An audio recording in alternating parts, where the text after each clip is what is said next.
doing time, boy? You're heavy on my mind. Hope you're doing fine, boy.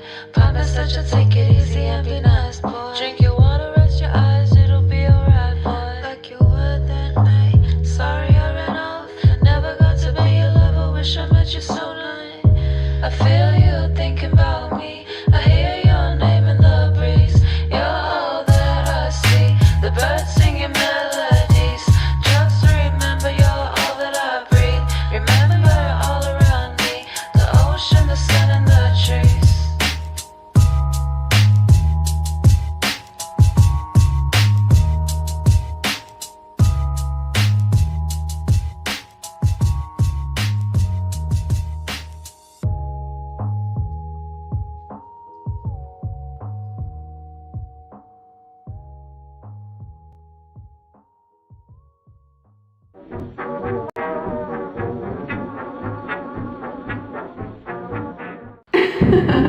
Oh, you're so sweet, I swear. Te mando un besito.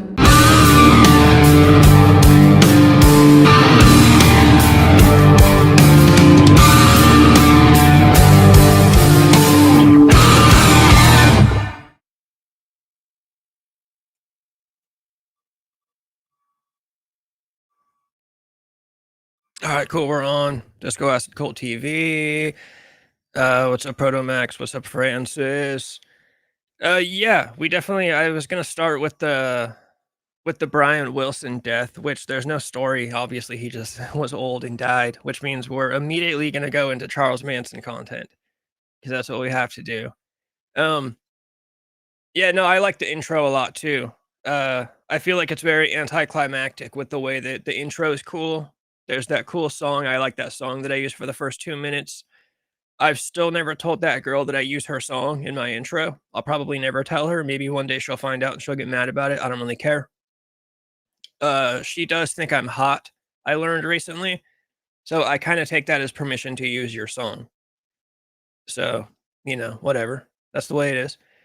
But the anticlimactic part is that you get these two, this one song, and then there's a little bit of a song, and then I just show up and I'm like, all right, cool. We're online. What's up? Here we are again. Yeah, Brian Wilson died.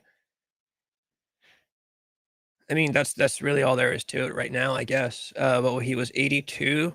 I think he had like Alzheimer's. I think they said that like last year. I think he's been like losing his mind for a while. He was kind of going crazy for a while. Yeah, pretty much just the quote from the family. We're heartbroken to announce our beloved father, Brian Wilson, has passed away. We're at a loss for words right now. His family wrote in a statement on social media. Please respect our privacy. Yeah, they, dementia. That's what it was. In 2024, it was announced that he was battling dementia, and he'd been doing some stuff even before then. I know there's a story about him like filling his house with sand or something. Like, just doing stuff that you do when you're getting older and you lose your mind. I can't remember exactly what that story was, but yeah, I swear there was a story about him, like he filled up his whole house with sand. And so yeah, he's been getting old for a while now. I'm pretty sure he was like the leader. I think he was seen as like the leader, like he was the main songwriter, the main singer. Do you know nicotine is actually a verified way of treating and subduing the effects of Alzheimer's and dementia? Well, man, I ought to be covered then. No, she cannot copyright strike me. That song is not copyrighted. If it was, YouTube would copyright strike me itself. So that is awesome. I mean, I guess she could file a, I don't know, actually. Yeah, I would take 82 too. I actually don't even want, even reaching 80 to me sounds crazy. I guess if you're one of the Beach Boys though, your life is probably a little bit better than mine is right now. The way my life is going right now, no, fuck no, I don't want to reach 82. I don't want to reach 35 the way shit's going right now. Yeah, you know what? Let me see if I can find that story. I might as well try to find it. Brian, I don't know what to Google. Brian Wilson fills house with sand.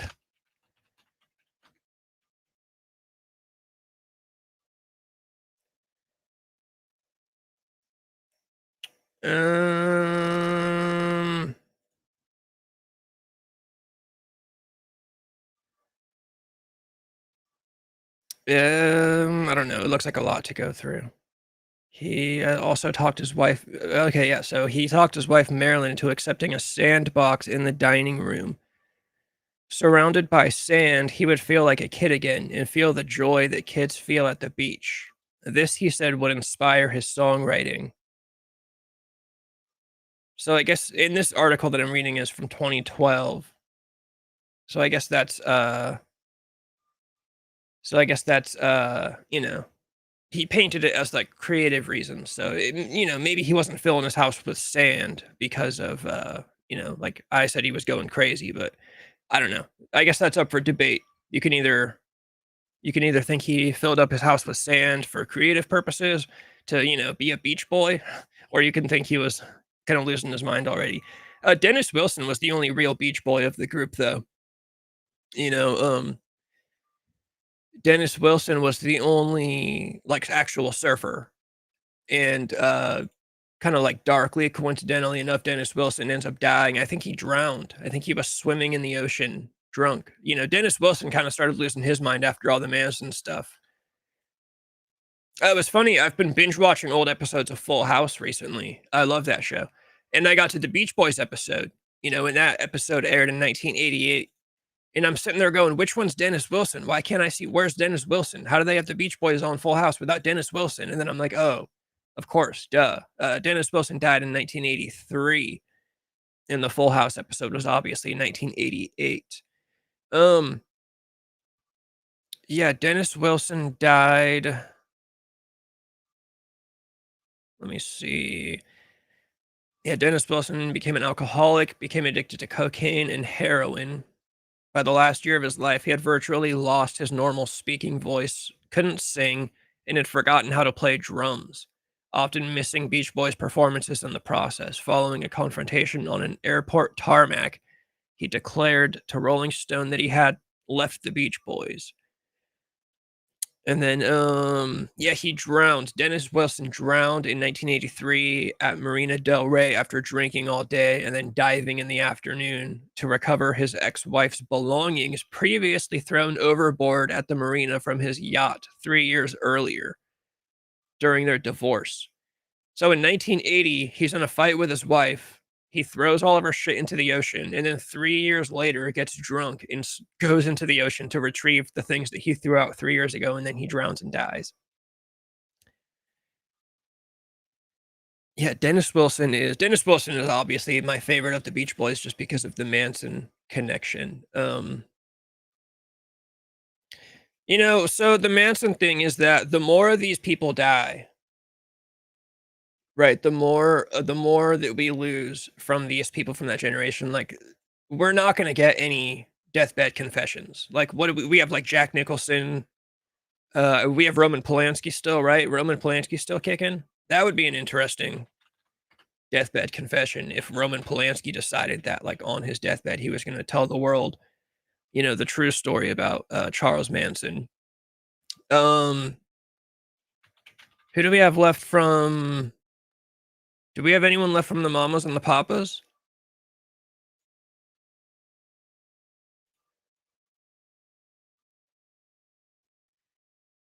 Do we? I don't know. I don't know. I don't even know who's alive from that era anymore. Rob, do you think Manson should have got paid for this? Well, yeah. I mean, Manson wrote "Never Learn Not to Love," and that's not even like a hidden fact anymore. Like, you can look up the writing credits, and Charles Manson wrote. I mean, listen, yeah, it comes from "Cease to Exist." At the very least, Manson deserves money and royalty, or deserved money and royalties from that song. Um, so on Manson's album Lie, he has a song called Cease to Exist. Manson wrote Cease to Exist. And Dennis Wilson really liked it. And he said, hey, can I have that song? And turn it into a Beach Boys song. And Manson said, yeah, for sure. Under a couple of conditions. Or no, I think the only condition really was don't change the lyrics. Manson was really big on don't change my lyrics. And Dennis Wilson paid him with a motorcycle and the promise of more money. But Manson, being naive, never signed a contract. So Dennis Wilson took his song, changed the lyrics, of course. That's the first thing they did, and never paid him. And then when Manson said, where's my money? They just said, "I don't know what you're talking about." And Manson never cared about money. I think the story is that Manson never cared about money, but Manson cared about promises. He cared, that's something he talks about a lot is when you're in prison, you have nothing but your word, right? When you're in prison, you have nothing, you have no money, you have no belongings. All you have is your word. That's all you are as a man. So if you promise Manson $5 on a Tuesday, you better give him $5 on a Tuesday, or he might do some crazy shit. Dude, Mama Cass's death, honestly, I remember that story, the ham sandwich story when I was in school. Obviously, I was not in school when she died, I'm not that old. But I remember, like, learning about that, and, like, even back when I was a kid, I'm like, "Oh, that's very depressing that's not why she died or how she died," but, imagine your reputation is you're a fat pig, and you died by choking on a ham sandwich. Like, that's insane. And realistically, I didn't she die I'm sure, I don't remember what's probably some kind of natural cause, I think. She was big. I'm sure that contributed to her death, but, no, obviously, she did not choke on a ham sandwich. Who would you rather still be alive, Chris Benoit or Charles Manson? Obviously Manson. Obviously Manson. Manson, had more knowledge to pass down than Benoit. Benoit would be retired by now anyways. Manson straight up was a talented musician, say what you want. I remember playing. Yeah, no, Manson has a great voice. Um, and the thing that sucks is we really don't have a lot of his music from his like prime. And what we do have is terrible quality. All we really wanted, and there is recorded Manson music out there. That's to me, that's the biggest bummer of the whole Manson story is that, dude, the Beach Boys recorded an album with him. The original plan was that the Beach Boys, by the time the late 60s came around, they were old, right? The Beatles were cool. Well, no, even Beatlemania was kind of toning down a little bit by the late 60s. But the Beach Boys were seen as old hat by the late 60s. The hippies did not like the Beach Boys. They were, that was like jukebox, Coca-Cola date music that the hippies thought was old. The Beach Boys' plan was to get Manson in the band, and that was gonna kinda be like their revitalization, there are magazine articles that you can find, very hard to find from, like, the 1960s, like, magazine articles and newspaper articles, interviews with Dennis Wilson talking about Manson, referring to him as the Wizard, talking about how, "We're working on music with this guy, the Wizard," his name's Charlie Manson, he's this incredible musician. There's at least an album's worth of recordings of the Beach Boys and Charles Manson together. Like, they got together and started a band, and that music is locked away in the vault of, the Beach Boys forever. To me, that's the worst part about the whole story is all the music that we've kind of been robbed of and will probably never get. What's crazy is that, no. No, Manson was a time bomb. He was like that's the thing. If Manson didn't go to prison for the reasons he went to prison, he would have been in prison like the next year. He would have cashed a $36 fraud check, you know. Signing Manson and giving him money and thinking he was gonna stay straight, that's like what happens when they sign these rappers, right? You've got these rappers that grow up, living gangster lives. That's what happens. Like people always like, oh, how could like Diddy do the shit that he's doing?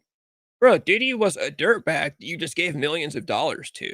Like, if Manson got signed, all that would have happened was his criminal activity would have just been enhanced like millions of dollars. That's what I think is funny when like celebrities do crazy scandalous shit. People are like, "Oh, how could they do this?" And it's like, "Bro, because you plucked up a dirt, and then look at like NBA players too. These guys that don't take school seriously and are just like very uneducated and you give them millions of dollars to just use their bodies to play sports. And then people wonder, oh, how are they so stupid? And it's like, well, you took a kid who like cheated on all of his college SATs and gave him $20 million. Or like Motley Crue. You took these like dirtbag kids who were just like alcoholics and heroin addicts and gave them $1 million. Like, it's not going to set them on the straight and narrow. It's just going to enhance their lifestyle by tens of millions of dollars. So, Manson, dude, if he would have got signed, and he was going to get signed, he was close to getting signed, there was, like, a lot of stuff in the works. They were doing a documentary about him.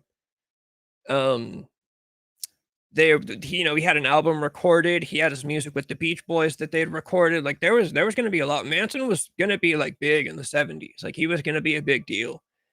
And the funny thing about Manson was that he was so ahead of his time. You know, he was a Southern rock and roll guy. You know, he liked, God, I wish I could fucking remember his name.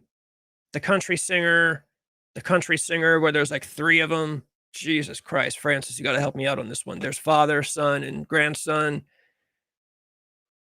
Oh, man, I feel terrible about this one. Jesus Christ, Hank Williams. Yeah, Manson's hero was Hank Williams. And, you know, Manson coming up in the late 60s. What I'm saying is Manson was gonna be like he would have fit right in with, like, James Gang and Lynyrd Skynyrd and Grand Funk Railroad, because that was really his jam. You know, Look at Your Game Girl was, and I'm getting all over the place here. Manson really liked playing country and, like, Southern tinged rock music. You know, you listen to some of his stuff like She Done Turned Me In. Actually, I have one of his records right here. You listen to, damn it, I just hit my headphone cord. Let me fix this. Yeah, you listen to Twilight Blues. She Done Turned Me In. All that stuff that he did is like very Southern, like kind of Southern country rock and roll. But stuff like Look at Your Game Girl and Home is Where You're Happy, that stuff was written as like him trying to fit in with like hippie pop music. You know, that's why Look at Your Game Girl sounds like different from the rest of his stuff, you know. And so yeah, it's funny how ahead of his time he was. That he was like he wanted to play like southern tinged country rock music in like 1968, 1969. And then you see what happens in the 70s with, yeah, Lynyrd Skynyrd, Grand Funk Railroad. Like that would have been a great tour package right there. Manson opening up for Skynyrd, opening up for James Gang. That would have been awesome. But part of his problem musically, Jesus Christ, I really messed up my headphones. Part of his problem musically was that he was way too unhinged. You know? He didn't like playing things the same way twice. You know, when you play a song, verse, chorus. You can hear it and Look at Your Game Girl even, you know? The strumming pattern with his guitar, there's no real, like, you really can't keep up with it. There's no consistency. So part of what happened was when he got into the studio, everybody would tell him, you know, "Hey, you need to play this verse the same way both times," you know, and he would not be told what to do. There's a part in this book that I have where he was, one of his albums that he was recording, they brought in the Wrecking Crew, and the Wrecking Crew in the '60s was like a studio band that was used. Basically, any musician you can think of in the late '60s, the Wrecking Crew probably recorded their stuff in studio. It's kinda like Milli Vanilli type shit, you know? But what it really is like, if I play guitar in the Byrds, and I show up to the studio one day and I'm drunk, they'll bring in the guitar player of this musician group called the Wrecking Crew, and he'll play the parts on studio for me. People in bands would know what I'm talking about. Sometimes you just have different people play, like, your parts better. Like, when I was in a band, me and my other guitar player, we both had our own parts that we play live, but in studio, we might let the other one play our part just because he might do it a little bit better for, you know, recording, like, for recording purposes. It's a lot different recording a song than it is playing a song live. And so, yeah, one of Manson's albums, they brought in the Wrecking Crew, which was, you know, like, the biggest group at the time. Studio session musicians. They were like the top of the charts or top of the line. Like I said, any band you can think of in the '60s, there's a good chance that some of the members of the Wrecking Crew actually recorded their parts. And there's another funny episode where the racist part of Manson, somebody wanted to bring in like a black musician. I can't remember what it was. Somebody wanted to put together a band for Manson, and one of the musicians was black, and Manson said no because Manson was not down with mixing what he called black and white music. Like, he was not down for that. He was also not down for like white dudes dating black girls. Very much so not down for that. But yeah, somewhere locked away in a vault, in a vault, there is an album's worth of music of the Beach Boys and Charles Manson.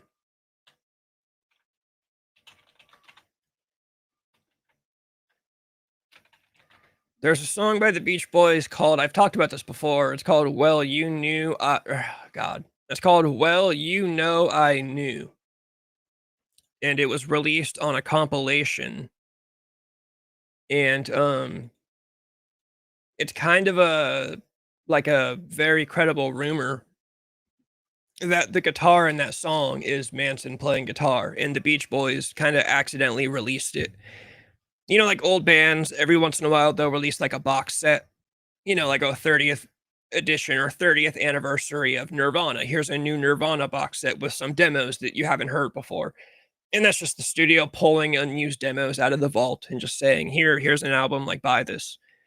There's one of those compilations for the Beach Boys. I don't remember what this compilation is called. It's called I Can Hear Music, the 2020 sessions. There's a song called Well, You Know I Knew.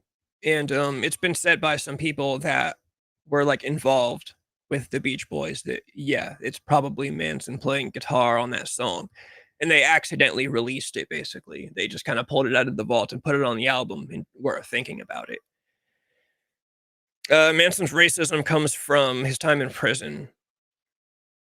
Uh, when Manson was in prison when desegregation started happening. Like literally the day they took black people and put them in the same prisons as white people, Manson was in prison. So when that whole, you know, how prisons are today, even, you know, blacks stay with blacks, whites stay with whites, Mexicans with Mexicans. Manson was there like from day one. Like the day the first black man walked into a white prison, like Manson was there. So that's where his racism comes from, you know. Like I said, with everything to do with Manson, everything about Manson is just his time in prison. Like everything about him can be explained with, well, he spent a lot of time in prison, you know? How does he know gangsters? He was in prison. Why is he racist? He was in prison. Why was he so big on people keeping their promises? He was in prison, you know? Why did he do things this way? He was in prison. You know, it comes from his time in prison.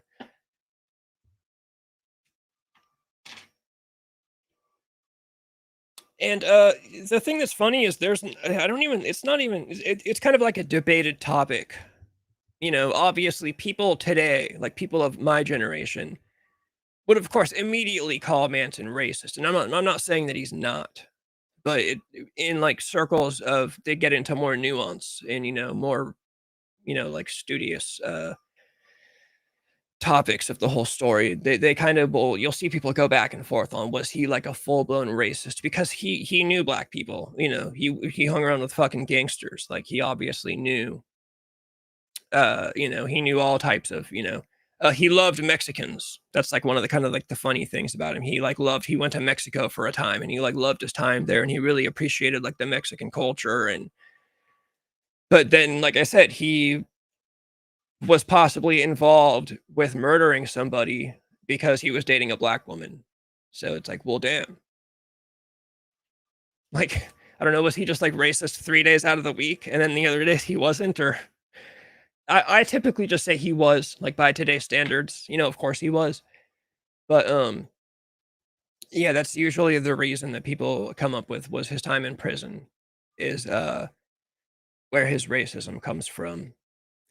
But yeah, man, I told you I could kill 20 minutes talking about Manson stuff.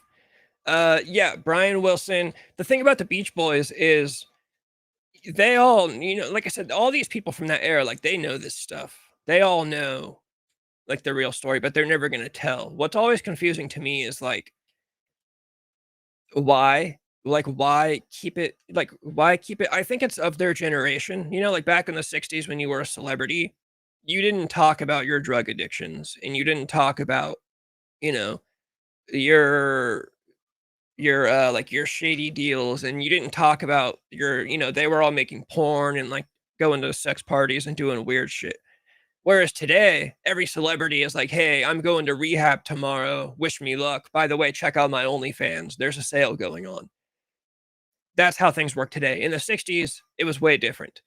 But it's funny because today, if any of the Beach Boys who are even still alive, if any of them were to come out tomorrow and say, "Okay, here's the truth about Manson. You know, we were all actually really good friends with him and we recorded an album together." nobody today would be mad about it. Like, I think everybody today would just say, "Oh, that's crazy." Like, I had no idea. But I think to that generation, that's just kinda how they are. Like, you just don't talk about this shit. Oh, like, Jack Nicholson is someone I'm very curious about. Jack Nicholson is that's where Roman Polanski was trying to hook up with that teenage girl, was at Jack Nicholson's house. And, like, nobody ever brings that up anymore. And it's like, dude, Jack Nicholson definitely knows some shit, you know? Jack Nicholson probably man, I haven't read the Manson file in a long time. I'd be willing to bet that Jack Nicholson probably crossed paths with Manson once or twice, you know? Um, so the Beach Boys, the kind of annoying thing about all the Beach Boys, though, is that they straight up make up stories. Like, there's that famous interview, I think it's with Mike Love, where he talks about Manson machine gunning a guy in half, and it's like, "Wait, what?" Like, it's completely making things up.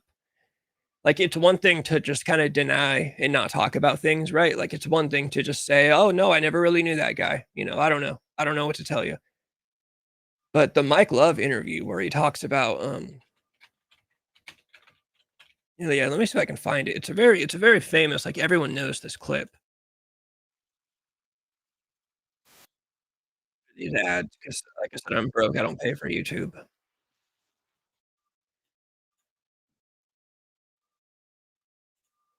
Alright, here we go. Let me pull this motherfucker up. This is really the only thing that irritates me about the way these guys have handled the whole Manson saga. You've had so many good times. What was the low point for the Beach Boys? Well, for the Beach Boys, for the low point for the group, I have to say that my cousin Dennis's choice in roommates, meaning Charlie Manson, that was rough. And we're talking about the Charles Manson. Yes. No, we're talking about a different Charles Manson. Come on. So tell me And about the Manson family. In fact, my cousin Dennis wanted us all to join Manson's family. So, yeah, keep in mind, there was no such thing as the Manson family. Like, Manson and the girls never said, like, "We are the Manson family." One of the girls said in an interview, and I really like this part that she said. I can't remember which girl it was, but she says, "No, we weren't the family. There was no capital T, capital N. We were a group of young kids and young adults living on a ranch together, and we called ourselves a family." The same way that teenage girls today talk, right? Like, you get a friend group of 4 girls. "Oh, we're all sisters. We love," that's still how these girls talk. But for some reason, when it comes to the Manson girls, "Oh, they were the family." No, motherfucker, they were a group of hippies living together on a commune, just like your grandparents, by the way. Like, half of your grandparents, half the people that stumble upon this stream right now, half of you have grandparents that lived on communes. Like, I guarantee it, half of your grandparents did acid on a commune. And then, yeah, so for Mike Love, "Oh, Dennis wanted us to join the family." Meanwhile, keep in mind, in the back of Mike Love's head right now, he's remembering the album that he recorded with Charles Manson, like,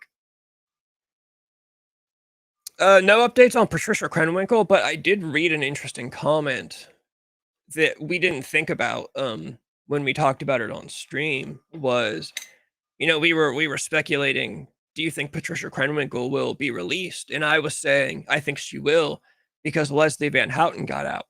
But somebody pointed out Leslie Van Houten only was there for one night. She was only there for the murder of the LaBianca family. Patricia Krenwinkel was there for both nights, right? She participated in the murders at the Tate house and the LaBianca house. So that might go against her, right? She can't just say it was a one-time thing. I fucked up, because she went out 2 nights in a row.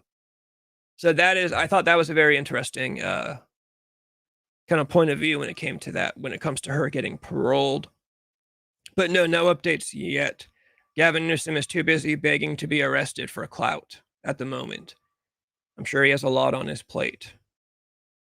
Several months before we ever came into contact, or Dennis ever came into contact with Charlie Manson, we'd gone to Paris to do a UNICEF show and met Maharishi there, and he taught us transcendental meditation, which I learned and I still practice every day.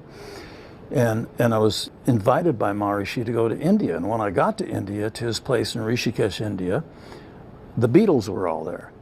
And that was a This guy right here, what, like Maharishi? I don't know how to pronounce all that. Like that, like Eastern. This was like a famous guru. Like the Beatles hung out with him. A bunch of like when hippies were big, a bunch of Hollywood celebrities would hang out with this guy, and he would teach them like transcendental meditation and Buddhism. This guy was apparently just like a total fraud. Who's the girl that starred in Rosemary's Baby? I think she accused him of sexual either harassment or assault. Yeah, Mia Farrow. Mia Farrow went. I think that's the story. Mia Farrow went with the Beatles to learn Buddhism and like transcendental meditation with this guy. It's like Maharishi. God, let me look up his fucking name. Yeah, Maharishi Mahesh Yogi. I think Maharishi Mahesh might be like a term, and then Yogi was his actual name. I don't remember. No, so Maharishi is a title that you acquire, I think, and then his name was Mahesh Yogi. I don't know, but Maharishi Mahesh Yogi, this guy, right? He got very well connected to a lot of Hollywood celebrities and rock stars and teaching them meditation and, the way of Buddhism. But apparently the story is that he either sexually harassed or sexually assaulted Mia Farrow. And then the song Sexy Sadie by the Beatles is rumored to be about this guy. And if you look at the lyrics to Sexy Sadie, it's basically about a clout chaser. The Beatles, John Lennon, basically went to study under this guy and then realized, oh, this guy's a clout chaser. I guess this guy tried to convince John Lennon to give him credits for the Beatles, the White Album, I think it was. Like, he wanted writer's credits. Like, he wanted to be paid royalties for the Beatles' music because he was trying to, yeah.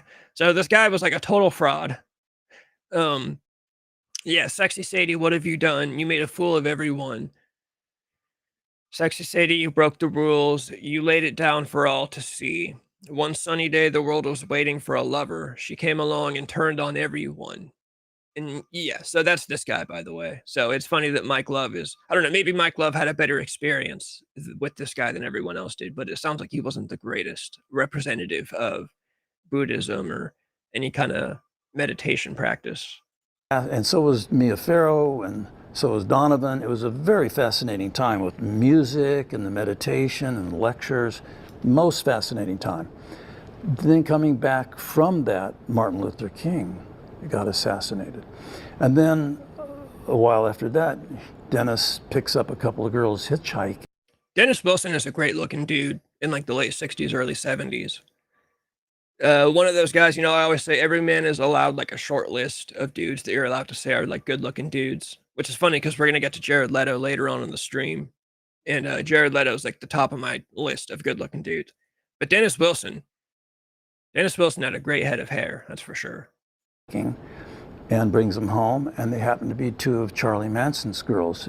That story's fake too, by the way. The story of how they met. And a while after that, Dennis picks up a couple of girls hitchhiking.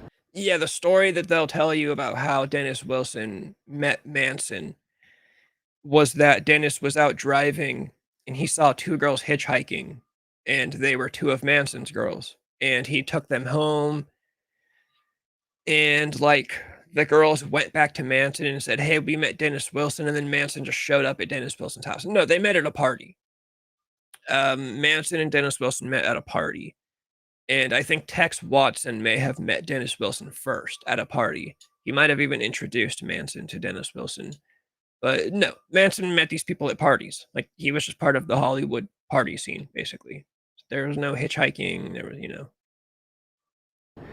And brings them home, and they happen to be two of Charlie Manson's girls. And when we got back from a tour one time, Dennis goes home, and Charlie and the girls were living in his house.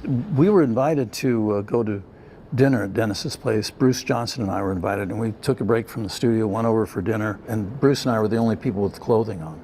So we went to... Wait a minute, you were the only people with clothing? Clothing on. Everybody else was butt naked, as they say. Yeah. So that part I totally believe. I'm sure Manson and the girls hung out naked in a lot of inappropriate places. I'm 100% sure.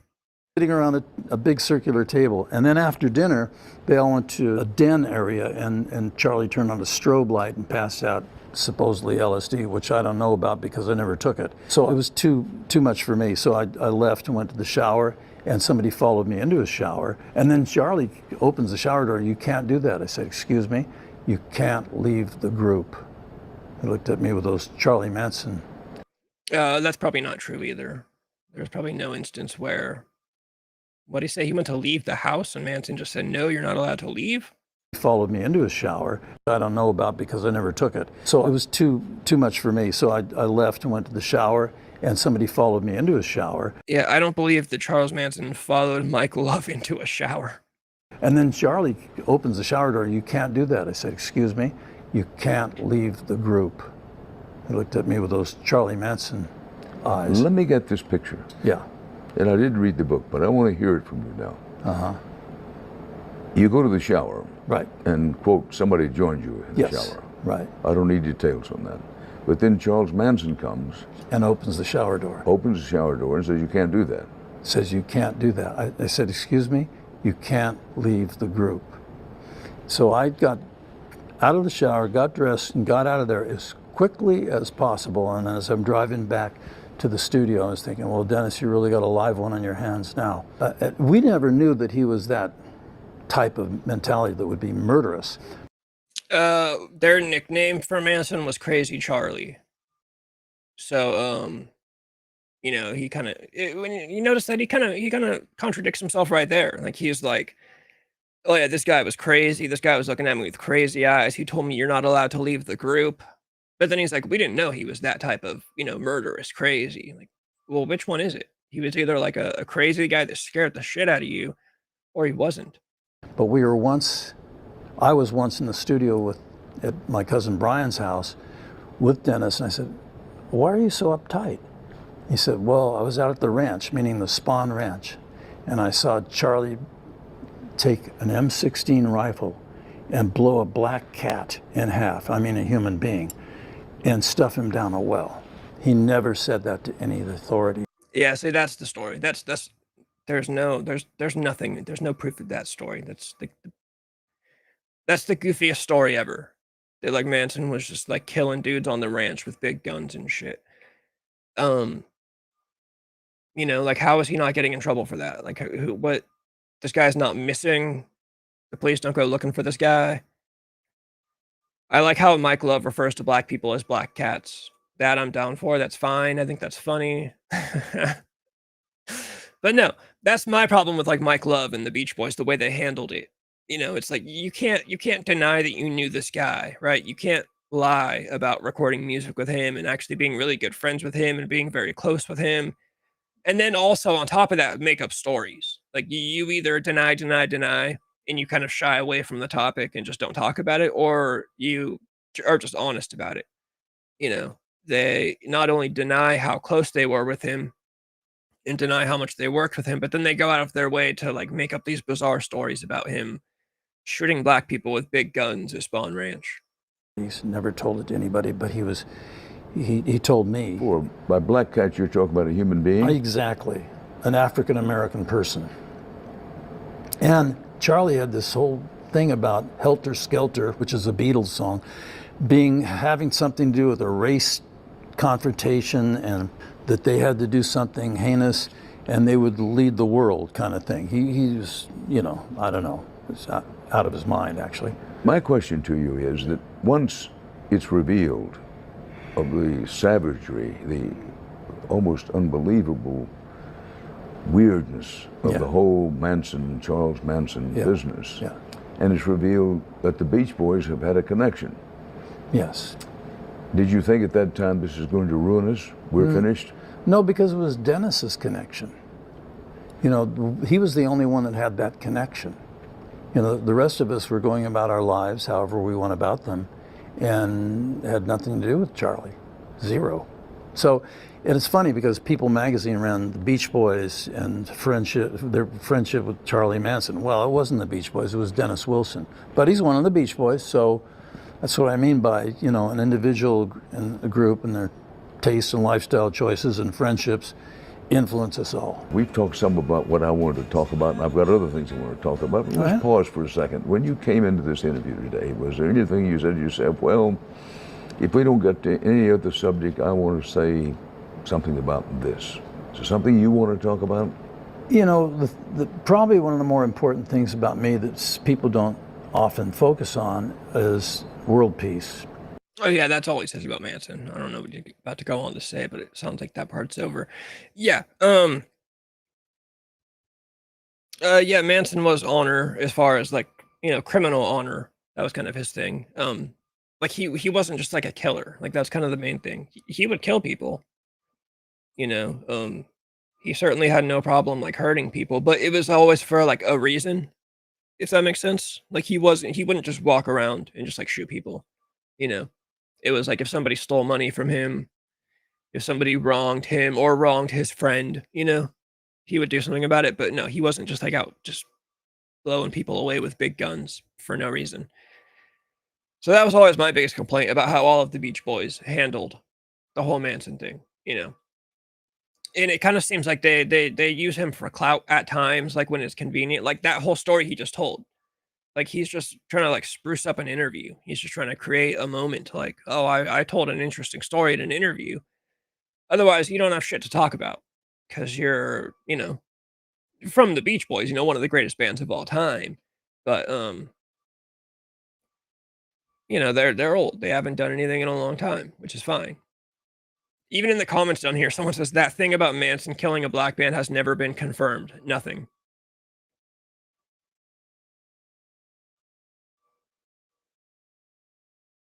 Someone says if Dennis witnessed Manson commit the murder of a man, why didn't he call the police? Someone says exactly. I think it's a lie. Yeah, a lot of people are on to this, a lot of what they say. Yeah, someone says, yeah, this guy is a huge liar. Ask Brian Wilson about Mike Love. This guy is an absolute menace. He was the guy with all the hash in Rishikesh, someplace in India, it looks like. The Beach Boys and Charles Manson, are you kidding? Another opportunity to be bigger than the Beatles, derailed by Mike Love.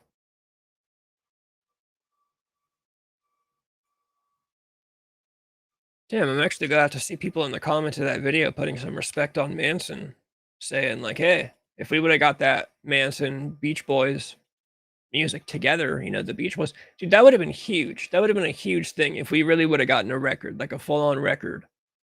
The Beach Boys and Charles Manson, To me, that's the biggest bummer. That's always the biggest bummer about the story. It's just like all the music that we could have gotten. All that music that's just sitting in a vault, going nowhere, never coming out. No one's ever going to hear it, And that's stuff from Manson's prime.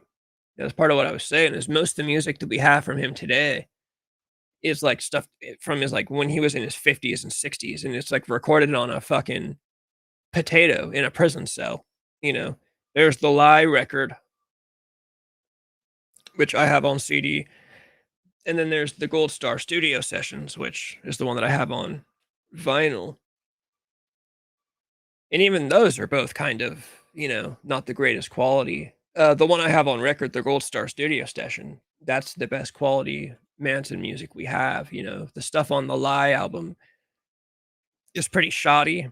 Like Look at Your Game Girl is decent quality, but it sucks that we really don't have a lot of good quality Manson music, especially from his time in his 30s when he was like in his prime. Yeah. No, the rest in peace Brian Wilson, like I said, I feel bad because I titled this Rest in Peace Brian Wilson, like I should have been talking about Brian Wilson. But there's not much, he got old and he died. So just to clarify why we spent 45 minutes talking about Manson and the Beach Boys instead of like just Brian Wilson. Yeah, like I said, from what I know, Brian Wilson was kind of considered the leader of the group. He was the most creative. I think he wrote the most songs, and he was like the lead singer. Obviously, they all participated. Dennis Wilson wrote that song Forever, which is, I think, one of their best songs that John Stamos kind of took over. The John Stamos Beach Boys connection is hilarious. Is absolutely hilarious. And like John Stamos basically taking Forever and making it like his song is awesome. Before I move on to the next topic, I will play this clip really quick just because it's a classic. I wonder if I'll get copyright for this. I don't know. but I say fuck it, we're just gonna go for it anyways. Bad comes to worse, I edit it out tomorrow. Hold it! Wait! Okay. I can never tell any of them apart, especially as they get older. And the thing is, when the Beach Boys, I'm not like a huge fan, right? I'm a fan. I like them. Everything I've heard from them, I like. I don't usually go out of my way to listen to them, you know. Like I go out of my way to listen to the Beatles and to listen to the Cars and to listen to, you know, I don't know. I can't think of any other '60s bands off the top of my head, but the Beach Boys, yeah, I don't go out of my way to listen to them, but you know, I go out of my way to listen to the Hollies and the Monkees and Herman's Hermits, you know, the Byrds, love the Byrds, but yeah, the Beach Boys, I like them, I don't love them. So maybe that's why, but yeah, I can never really tell them apart when I see them. Like, I'm just like, oh, this just looks like a group of old dudes.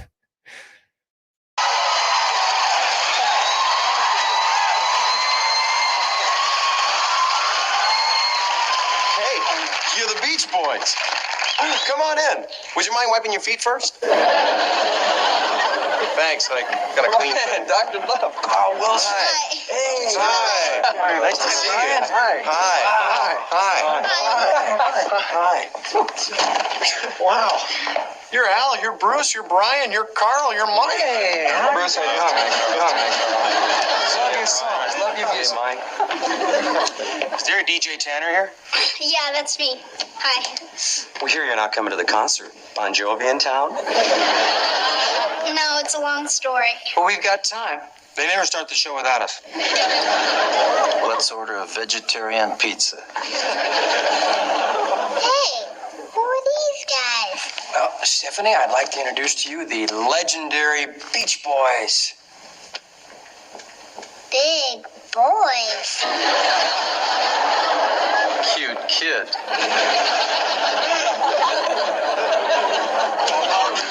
Jamaica, ooh, I wanna take you to Bermuda, Bahama.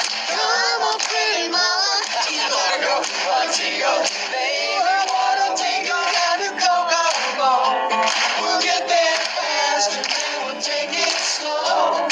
That's where we wanna go. We gotta go.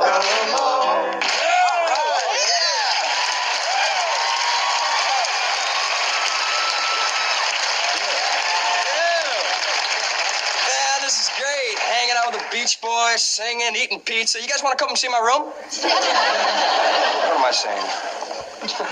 Jess, come here for a minute. Oh, okay. Excuse me, Beach Boys. This is our big chance. They're at our house. Give them our tape. That's a good point, Joseph. They are cool guys, man. They're hanging out with us, eating pizza. All right, I'm going to give it a shot. Go get them, partner. All right. I don't have a tape. Check your pocket. How do you do that? Thanks, it's really been a great evening. And for once, nobody bugged us to listen to some song they've written. It was pretty good. I'm pretty sure the episode ends.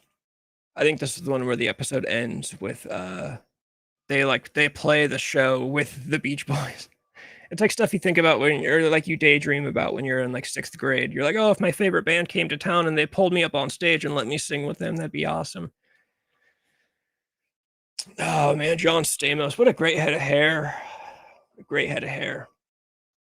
Okay. The next of my topics I think will be pretty quick.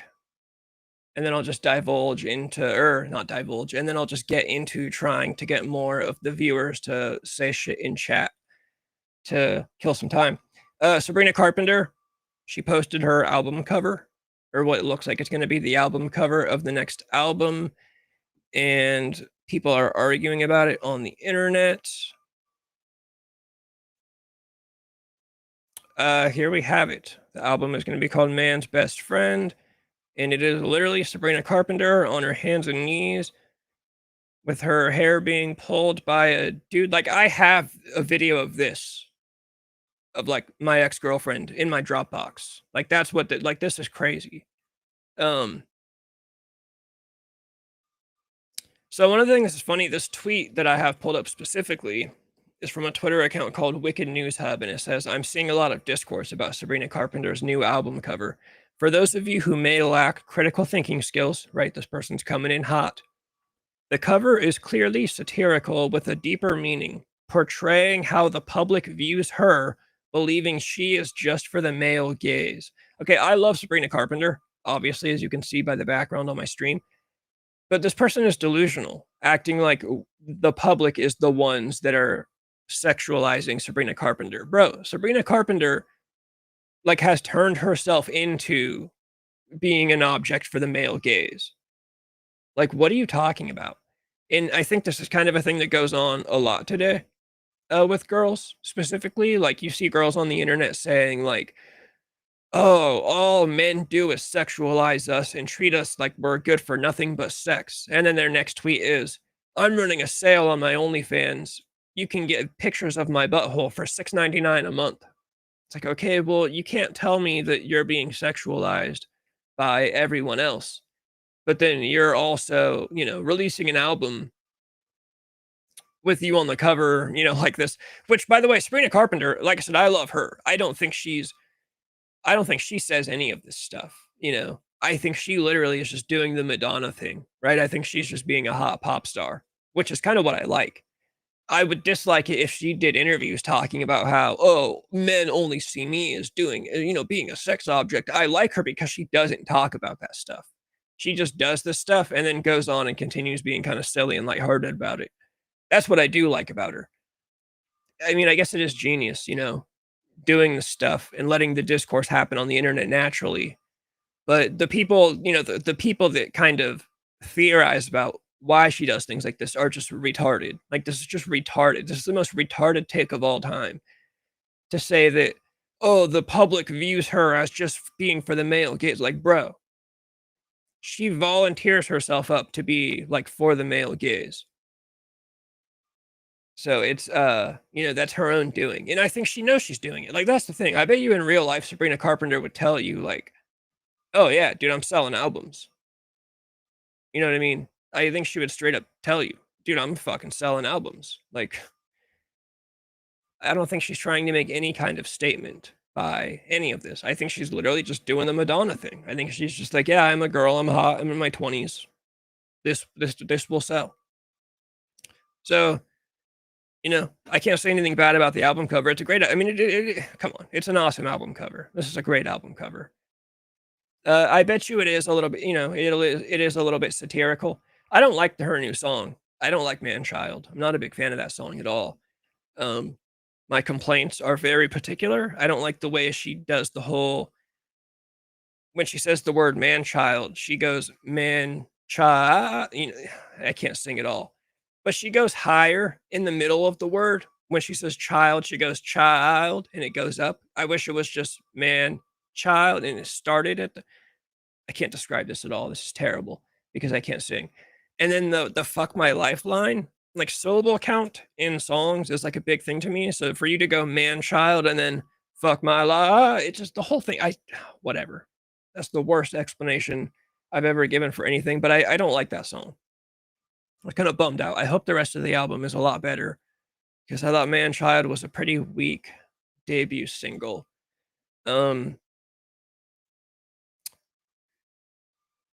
Yeah, I don't know. I wonder what people are saying. It looks like a lot of people are tweeting back basically what I was saying. Like, they're saying, someone says she is a whole ass prostitute that doesn't represent women.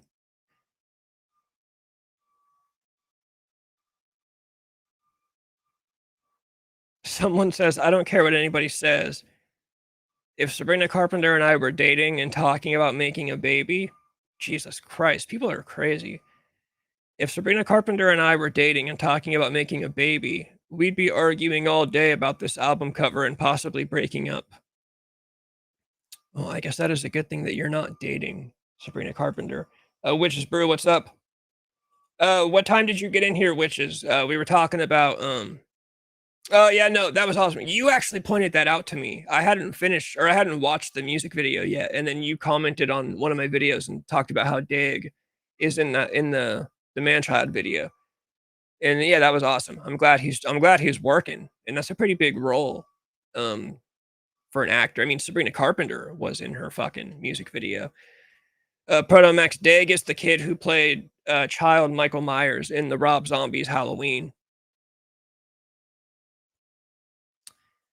Witches. Okay, so you have some skepticism when it comes to the Sex Kitten album cover.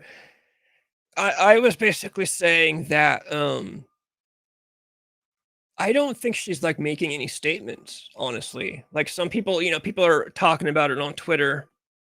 The person that tweeted this picture, I think, has the most brain dead take of all time. They said right up here at the top, for those of you who may lack critical thinking skills, the cover is clearly satirical with a deeper meaning, portraying how the public views her, believing she is just for the male gaze. And what we were saying is, no, she does this to herself. Like, she's the one that goes out. I mean, my background is her putting herself in a fucking Eiffel Tower between two dudes on stage. You can't say that males are sexualizing you and then sexualize yourself, right? So this take is terrible.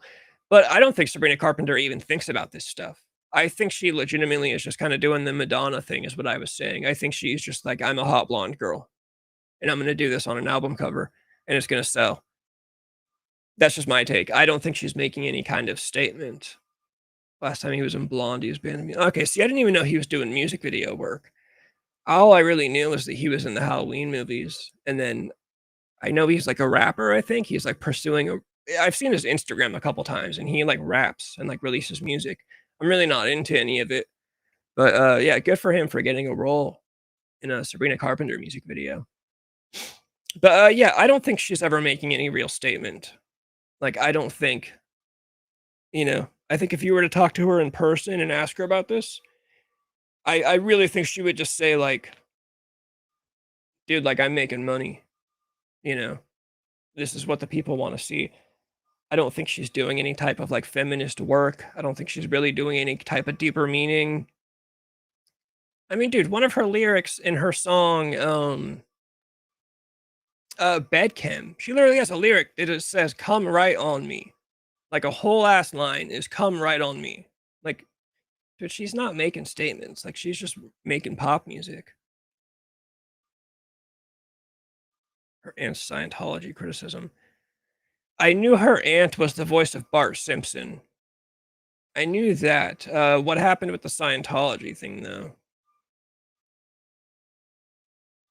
People come to crazy reach to keep their $5 within an image. Yeah, people make up way too much stuff about their favorite celebrities nowadays. That's what I talked about with the Britney Spears interview from like 2003 with Tucker Carlson. People just make things up because they want their favorite celebrities to be on their side. Yeah, her aunt is Bart Simpson. So she's a Nepo baby. It sucks to admit, as much as I like Sabrina Carpenter, she's a Nepo baby. She started off as a Disney actor. She was like a Disney child actor. And so of course Bart Simpson got her, her start in Hollywood, obviously. But yeah, what happened with the Scientology thing? Did her aunt say something bad about Scientology?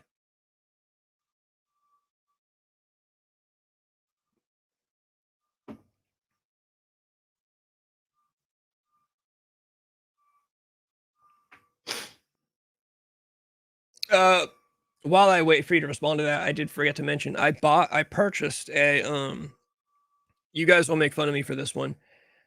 I purchased some ingredients for I guess you can do success spells, right? I'm gonna cast a spell on the YouTube channel, is what I'm gonna do. I got a candle spell with some type of moss. I think it's like some lion's mane or something, and some type of rock and incense or something. I'm gonna cast a success spell over the YouTube channel. So if we blow up, if we pop off out of nowhere within the next like year, it's because I cast a spell on the channel. But I'm not going to tell anybody else that. Everyone's going to think it's because of my hard work and success. But in reality, I'm trying to cheat the system and do magic to make the channel take off. I think people wondered if Sabrina was one. Okay, if Sabrina was a Scientologist. Is her aunt a Scientologist? Is Bart Simpson a Scientologist?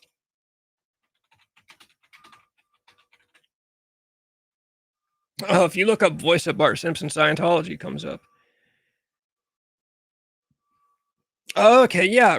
Nancy Cartwright has publicly promoted and defended Scientology. I never knew that. Like I said, I knew her aunt was Nancy Cartwright, but I did not know that she was a Scientologist.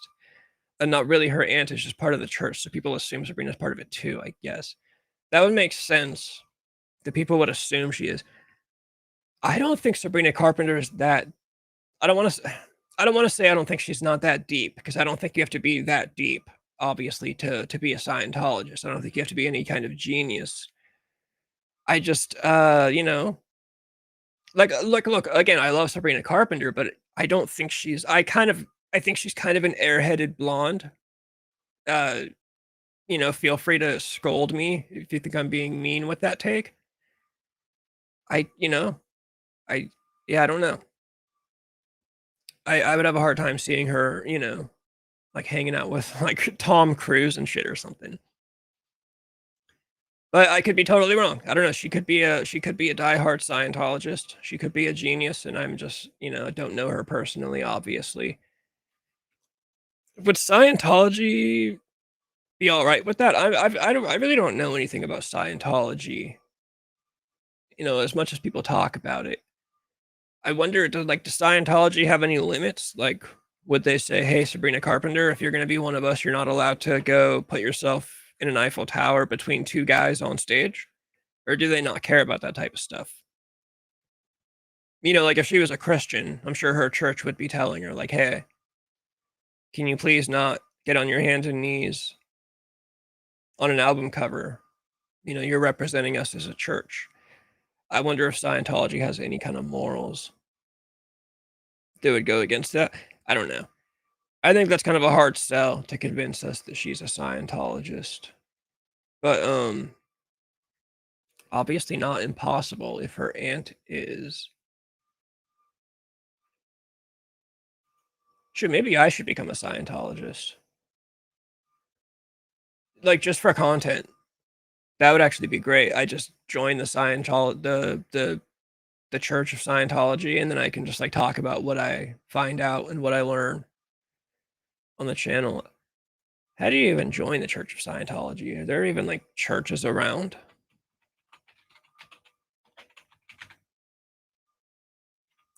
Oh, there's one in Sacramento.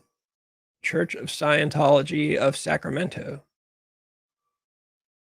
I should go check this out. It's a really good looking building too. Oh, we got reviews, dude. There's Yelp reviews. Great atmosphere, great people, very friendly and helpful, great food. The gentleman on reception was very friendly and gave me a tour. The staff are great, and I feel welcome when I'm there. That's awesome. Where's the 1-star reviews? Here we go. 1-star review. This place has a very weird feeling, as if they were trying to get me to join some kind of group. When I asked about it, they brought me somewhere to the back, but told me I couldn't record any proof of being there. I was in there for maybe 5 minutes until I've had enough and left. Oh yeah, I gotta check this place out. Went in with an open mind to see what this church was about 15 years ago. Decided that this church wasn't for me. To this day, they call asking how I am doing when I'm clearly not interested in receiving their calls. Be warned, if you want to be harassed with phone calls. I have recorded their phone calls for proof of how bad it gets and encourage others to do so also. Share it on social media and get the word out. Twitter, Instagram, Facebook, YouTube. This church needs to stop calling people who don't want to be contacted anymore. The cultiest of cults. Save your money, save your family and money. Run, don't walk in the opposite direction, Jesus. The people here called me slurs. Jesus. There's the Church of Scientology of Sacramento. There's a 1-star review on Google from an account called Crash Bandicoot. And the review reads, the people here called me slurs and beat me up. 10 out of 10 would never come back. Oh, that's awesome. No, I'm not Canadian. I live in California, actually. Do I sound Canadian? That would be a new one. A couple people on TikTok have recently told me that they think my voice, they think I sound like RFK Jr. I know it's the smoker's voice. I've got a really bad voice for radio because I smoke cigarettes, and my voice cracks a lot. So it's funny that I choose to do this when I have like the worst voice for doing this. I also can never find a good middle ground of like talking loudly and like talking quietly. I wish I could vocal fry like white girls. That would be my preferred method of talking. I don't have it. I can't talk like that all the time. NorCal, Northern California. Yeah, I'm not a big fan of being here. If I had the money, I would move to a different state. There are similarities between California and Canadian accents. I guess I could see that. Oh yeah, bummer that Crash Bandicoot got beat up and called slurs by some Scientologists. Real bummer, but you know, what are you gonna do? What are you going to do? Yeah, overall, Sabrina Carpenter new album cover, whatever, it's fine. There's nothing new. That's kind of my only complaint, I guess. My only complaint is that it's nothing new, which I guess is fine too. I don't think people look for new things from pop music. That's kind of my thing. You know, you see those memes where people say that Sabrina Carpenter's music, they will post like videos or pictures of like unseasoned chicken and say this is what Sabrina Carpenter's music sounds like. And I'm like, well, yeah, you're not doing anything new with it. That's kind of what I like about it. It's like all reliable, right? Like I can always put on Sabrina Carpenter and just hear like a very basic, simple, catchy pop song about sex. It's always there when you need it. If you're ever in a bad mood, it will help you out. No, Witches. I've always wanted to go though. I know Rob Zombie is playing this year.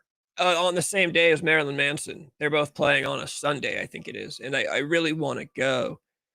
I just I need to wait until we get a little bit closer to see what my schedule looks like. Does it ever sell out? That would be my thing, because I would probably be waiting until pretty last minute to see if I can go or not. But I'd be worried about it selling out. But if I can go this year, I really do want to go. I've never been. Like I said, I want to go on a Sunday, or I want to go on the Sunday they're playing and see Rob Zombie and Marilyn Manson on the same day. Casper, yeah, of course. Casper, dude, that website that I linked you to Cielo Drive, they have an Instagram. I don't know who that person is, but that person is like the most up-to-date person on the internet.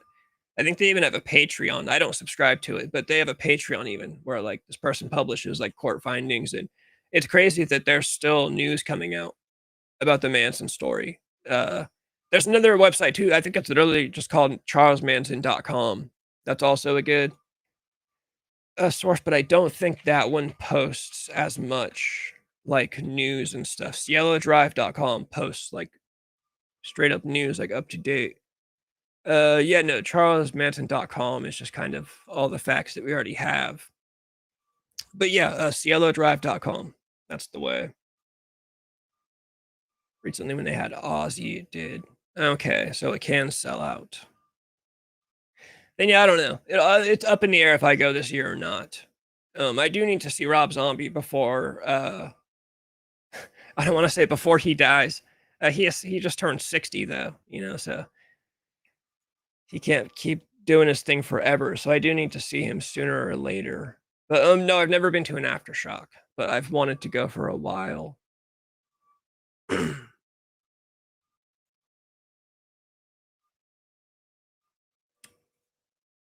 What do I have next in the title? As I bring up the next topic, whatever anyone is typing into the chat, keep saying it. It's totally fine. You can multitask on these topics. If Proto Max is still there, I think he's the only one that would be interested in this one. Netflix.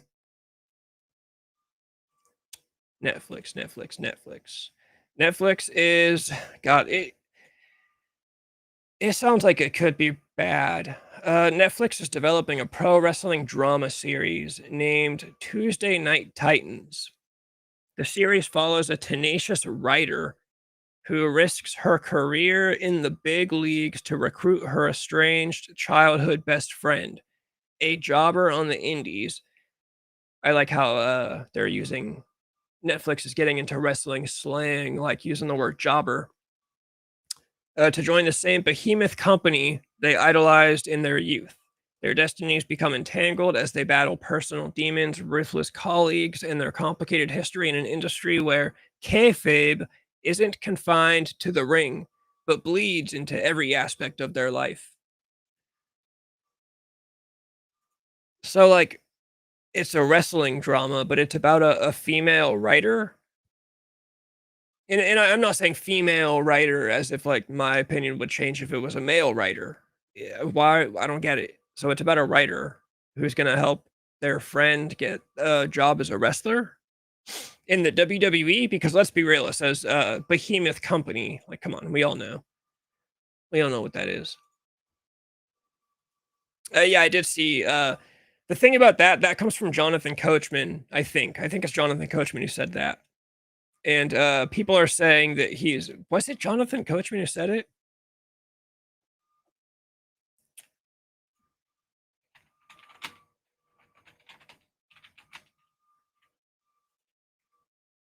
Because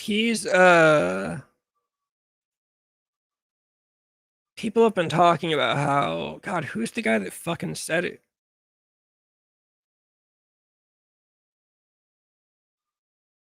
I don't know. It came from a podcast from one of the guys that used to work for WWE. I feel like it's Jonathan Coachman, but, I think he's been saying a lot of shit. And it's not. No, it says it's from Vince Russo. I don't know. The sources that say Vince is gonna team up with Saudi, it doesn't sound like they're, like, the most reliable source, and it sounds like Vince Russo might be one of the people that's saying that, so who knows if that's really true. Do you think if Brian had been shot in 1980, would the outpouring have been similar? Also, do you like Pet Sounds or Smile? Oh, like if Brian Wilson was, like if he was John Lennon? No, I don't. I don't think it would have been the same. I think there would have been an outpouring, but, I would argue that John Lennon was objectively bigger than Brian Wilson, you know? And I'm not just saying that because John Lennon is literally right behind me, watching over my shoulder at all times, as you can see. But, no, I don't think it would have been the same, but it would have been a big deal. People would have been devastated by that too. I would say Pet Sounds if that was my choice. I think that's like the cliche answer to say Pet Sounds is, is like groundbreaking, but Pet Sounds has, God, why can I never remember the names of things as soon as I get on stream? Wouldn't It Be Nice? The opening track alone, like Wouldn't It Be Nice alone is like enough for me to say Pet Sounds. I think that's like a really good song.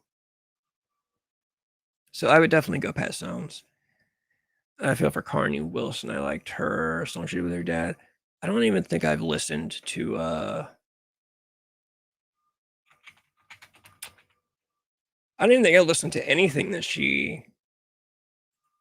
it does or has sang. I guess I'm gonna have to check it out though now.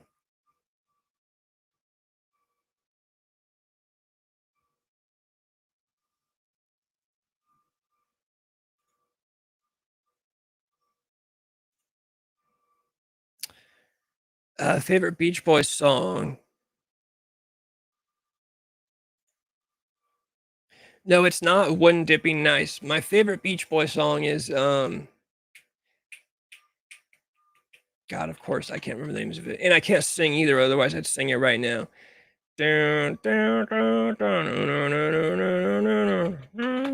God.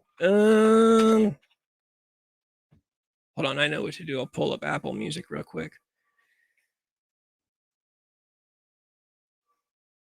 I was saying earlier with the Beach Boys, I've always been like a fan, but I'm not like the biggest. Like, I don't go out of my way to listen to the Beach Boys, but I do like them. Like whenever they come on, I will listen to them.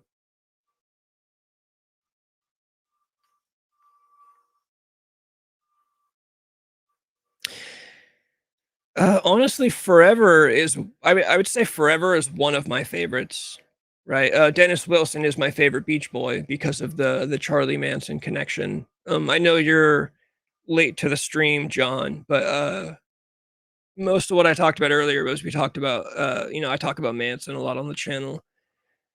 God, what is that fucking song?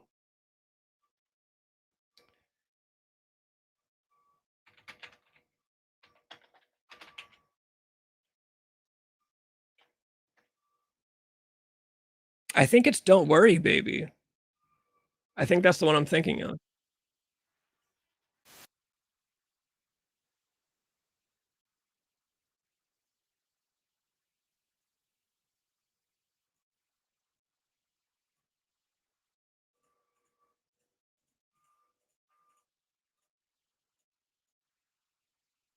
Yeah, that took a long time.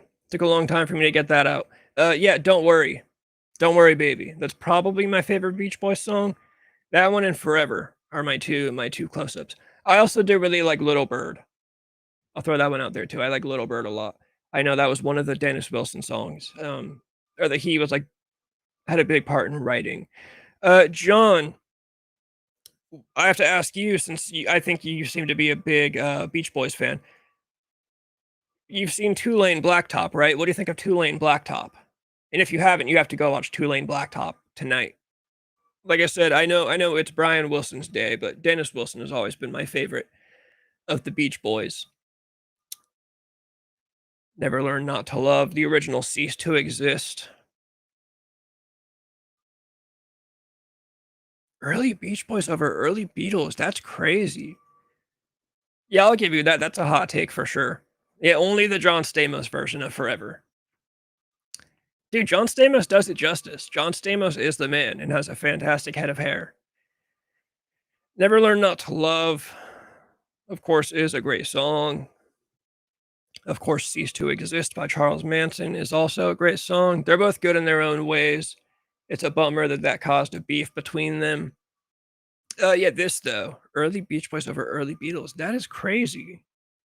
Early Beach Boys is awesome though. It's a literal jukebox music. Like that is if you were gonna go to like a costume party and it was themed, like 1960s, like you would want early Beach Boys to be the music that you're listening to. So I can see that.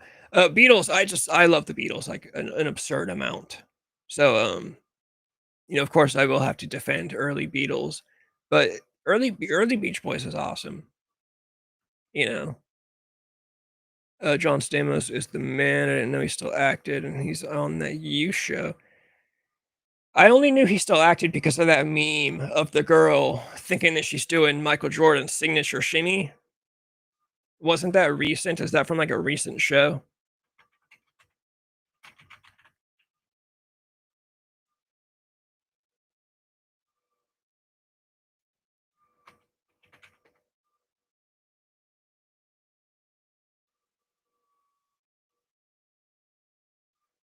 What's her name? Nikki Scarlett. Jesus Christ. What show is that even from? Is that from You?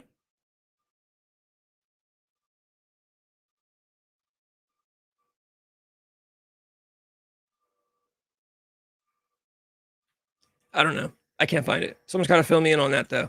But yeah, the clip is hilarious, and it's funny that John Stamos is the guy that's in that clip, and the way he walks too. The walk is like the funniest. Like it's like, why is he walking that way? And someone's like, bro, if you're that good looking, like you're allowed to walk like John Stamos walks in that.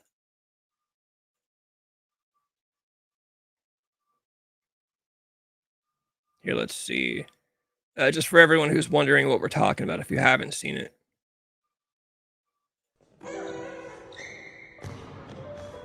All right, yeah, we got to watch that move again. She kind of flails the ball back and forth awkwardly a little bit.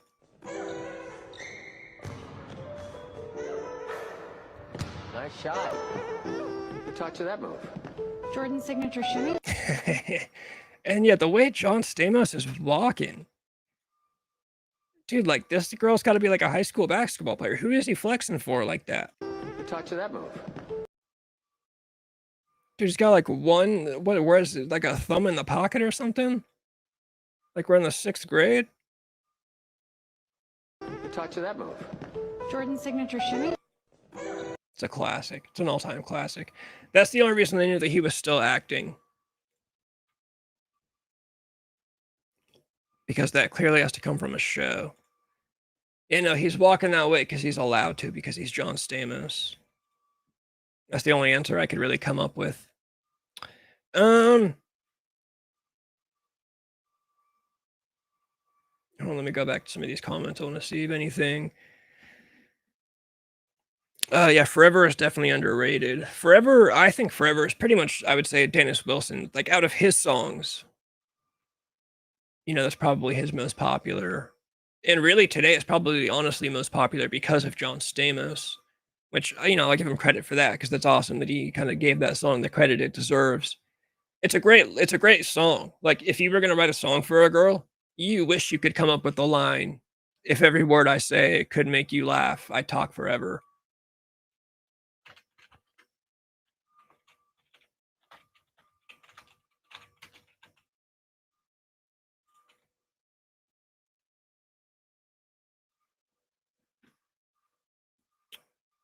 Yeah, if the song I sing to you could fill your heart with joy, I'd sing forever. Yeah, every guy wishes they could write forever for a girl, but only Dennis Wilson could pull it off. Only Dennis Wilson could do something like that. Yeah, Dennis Wilson was the man. That guy had good taste in music. That guy had good taste in singers, and everyone else just kind of made him act, or made him look like he was crazy for it.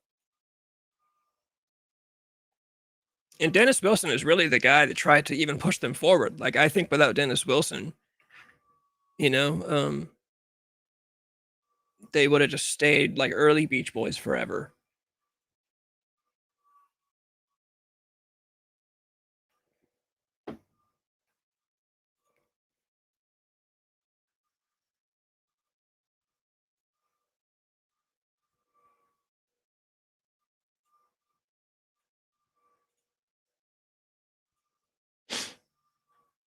The wrestling show, I guess really quick, just get back to this. If anyone is typing anything about the Beach Boys still, please still let it fly. Like I said, we like to multitask.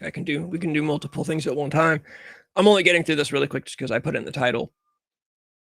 Someone in the comments is funny. They said her career. I'm out before I even got in, which is honestly ridiculous that you're like, you're immediately disqualifying yourself from watching the show because it's about, you know, it centers around a female character, you know, whatever.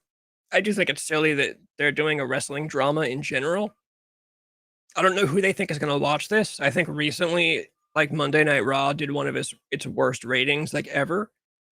And it sounds like they've not been doing so well viewership wise on Netflix. So for Netflix to be like, hey, wrestling is failing on our network, let's make another wrestling show. I don't know. Seems like a weird choice. Somebody says Netflix can't even get people to watch Raw, and they're already making spin-offs.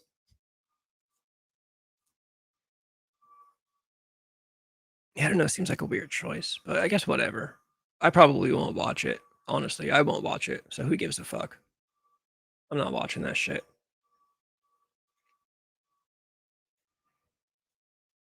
And then,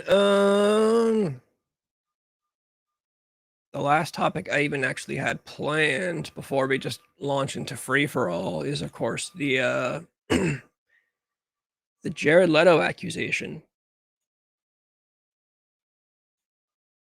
which I think happens like every 5 years. Like every 5 years, we get like reports about Jared Leto being creepy to underage girls, and they're always, you know, let me read it. It's like dime a dozen. I'm not that interested in this, honestly. Jared Leto's being accused of inappropriate behavior via phone calls, emails, and text messages with underage girls, with the allegations coming out in a new report.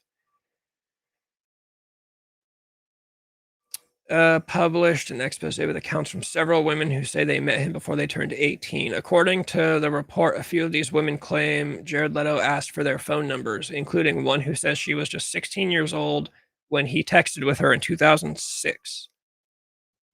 Okay, well then I want to see text messages. This woman, anonymous woman, says their talks quickly turned sexual. He'd ask things like, have you ever had a boyfriend? Have you ever sucked a dick? I don't know. I don't know. Model Laura LaRue told Airmail when she was 16 when she exchanged phone numbers with Leto in 2008, claiming she was 17 years old when Leto allegedly walked around in front of her completely naked. So that's a weird report. Where was this? Like, it's literally just a story about Jared Leto walked around in front of a girl naked when she was 17. Where? Is this backstage somewhere? Is this at his house? Is this at her house? Like, where is this? Yeah, there's been, I swear, we've been getting reports on Jared Leto being weird, like, forever. But because it's been going on for so long, I feel like it has the opposite effect on me. I believe it less and less every time because I'm like, why does, you know what I mean? Like, if it's real, when is something going to be done about it? You know, people like keep bringing it up, but nothing ever actually comes from it. There's a funny part in this that I like jokingly wanted to say I don't believe at all. Right here, this woman who claims Leto's alleged sexual overtones became more aggressive when she turned 18, claiming on one occasion he exposed himself to her and started masturbating. She further alleged that he walked over, grabbed my hand, and put it on him. He leaned in and said, "I want you to spit on it." The kind of joke reason I don't believe that is because spitting on dicks wasn't really a thing. I feel like until like within the last like 5 years. Bill Maher talks about it. There's an episode with Bill Maher on his podcast. I think he was either talking to the Hawk Tuah girl or talking about her. But he was like, dude, when I was a kid, that was not a thing. Like, nobody spit on dicks when I was a kid. This is like a very recent kind of porn thing. And so, if the story takes place in 2006 to 2008, like all these other ones do, I kind of jokingly say, were girls spitting on dicks in 2006? Obviously, I'm sure they were. I don't know. These stories that we have a million of these stories now every year where like girls are coming forward with things that happened, like over 20 years ago. And like, dude, I'm not believing people.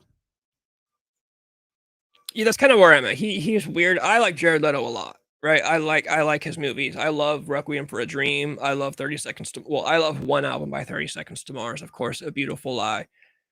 So maybe I'm a little biased, but I agree. I think sure he's weird. He seems like a douchebag. All the stories about him pretending to be the Joker and doing all that retarded method acting shit. That's all very goofy. He's probably very pretentious.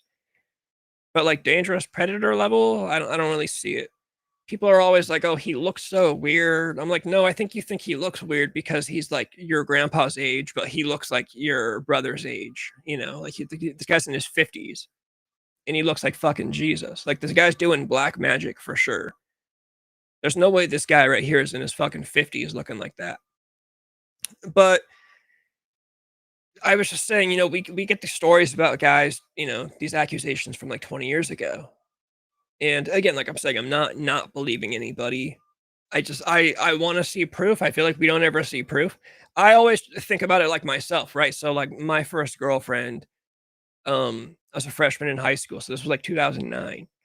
Dude, if she came out and started telling people that I did stuff like this to her, there's literally nothing I could do about it or say about it. Like, there's no, like, I'm like 15 cell phones removed from that time. There's no proof. There's no, and it's kind of like the trend these days. Like, there's like 15 to 20-year-old accusations. And it's like, all I can do is say that's not true. Like, all I can do is say I didn't do it.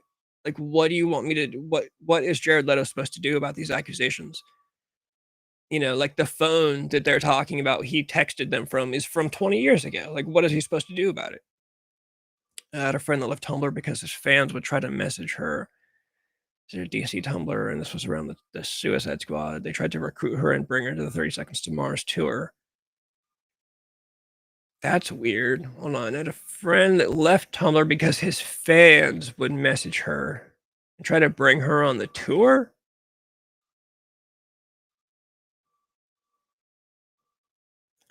To go back to Tumblr, tell a few years ago that Rabbit fans would message DC blogs to recruit them. What are DC blogs? Oh, DC, sorry. DC, like comic books.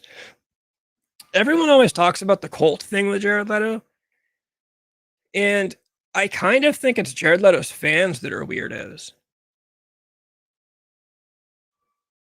Yeah, does anybody else think that? Like, maybe it's not Jared Leto that's weird, maybe it's his fans, right? Like, people are always saying that, "Oh, he's a cult leader," and no, he is not. What I think he's joked, I think he said before, like, "Yeah, it's a cult," like, referring to his fan base. But I think that's the same way that, like, I call this Disco Acid cult TV. Like, I would say, "Yeah, come join the cult." Like, subscribe to a fucking YouTube channel, you know? Um, I mean, if I could get a bunch of dudes to offer up their wives to me for me to get pregnant, I'm not gonna pass up on that opportunity, don't get me wrong.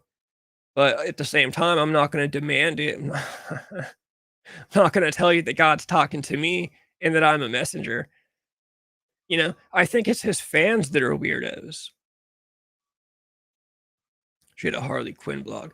Okay, yeah, his fans are a bunch of people that are running Harley Quinn Tumblr pages. It's his fans that are weirdos. I think that's what's going on. And I think people just assume that the fan base kind of like represents him. You know, like I said, I'm sure he is a total weirdo too. You know, his all of the stories about him on the set of Suicide Squad are just absolute like maximum level cringe, you know. I'm a method actor, so I'm gonna send my co-star, my coworker, a used condom. Like that's a story. First of all, when has the Joker ever mailed somebody a used condom? And where is this from? That's what I want to know. No one ever talks about like Jared Leto. Where is the used condom from? Like, was it somebody that you hooked up with? Did you get this from the trash can in Los Angeles behind a donut shop? Did you, you know, where did this come from? And then there's like the dead rat. Did you kill this rat? Did you find this? I don't know. Those stories are terrible. He's probably an absolute nerd. But I think it's his fans that are weirdos. I don't think he's, you know, I don't think he is actually a creep or like trying to run a cult or something. Just some people just like get weird fans. I think some people just get unlucky like that. I mean, creating my Superman art in peace. Yeah, no, that's that. What's he supposed to do about that? You know, I don't know. I've always liked the guy, but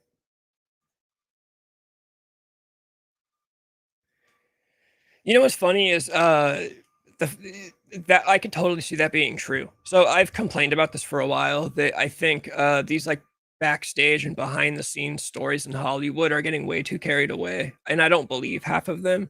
Every time we get a big movie, we get these stories of like, yeah, this guy was a method actor and he played his role so hard that he died. I mean, literally, people talk about how see, I can never remember the names of people on stream, and it's like the most embarrassing thing. People literally talk about how Heath Ledger died because he played the Joker. Like that is still something that people will go on the internet and say that Heath Ledger method acted the Joker so hard that he fucking died. And it's like, stop. Like you're ruining the movie. Like just let me watch the movie. You know? Just let me watch the movie. I don't need to hear about how Jared Leto mailed a rat to somebody. That doesn't enhance my, you know. Then there are movies where I love the backstage stuff. Kind of makes it more like entertaining, like the original Texas Chainsaw Massacre, right? One of the greatest films of all time. All of the stories of that movie's production kind of enhance it to me, but that's because it's a story of like triumph and, you know, kids with no money working really hard and making one of the greatest films of all time. But when it comes to like, you know, like the movies today, like The Dark Knight, it's like, dude, I don't need to hear about. First of all, Heath Ledger did not method act himself to death, right? That's not what happened. But second of all, it doesn't make the movie any better. Like I don't need to hear about it. I don't need to hear about Jared Leto acting like he was the Joker behind the scenes. There are those very cringe videos though, of him like, oh god,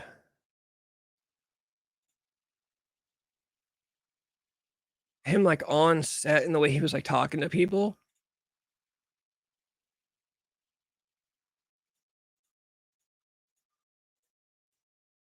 I don't know. It's all part of a longer video that I don't feel like scrolling through right now. That movie was really bad, though. I remember I was with Calamity Jane when that movie came out. We saw it in theater, my ex-girlfriend. And I remember it was literally advertised as a Joker movie. And then it was basically just a Will Smith movie. I remember being super bummed out. At the time, I was, I mean, I still am a Jared Leto fan, and I was interested to see, I thought it looked like shit. Everybody knew as soon as we saw what he looked like in the movie, like, wow, they really fucked up. I think it's funny that everybody blames Jared Leto for that movie. Obviously, he had, a script was given to him and written for him. The movie was directed. It's not his fault that he looked the way he looked. Somebody else on set said, "Hey, we should give you a tattoo that says ha ha ha ha ha." I doubt that was Jared Leto's idea. So I think it's kind of ridiculous that he took all of the blame for that movie being so shitty. But it was shitty. But like I said, as a fan, I was still excited to go see it. I was going to check it out. And I was like, dude, the Joker was in this movie for like 10 seconds. It was a fucking Will Smith movie. Like, Will Smith was literally like the main character of that movie. Margot Robbie, of course, but for the most part, dude, that was Suicide Squad was a fucking Will Smith movie. I thought that was just like the worst shit of all time.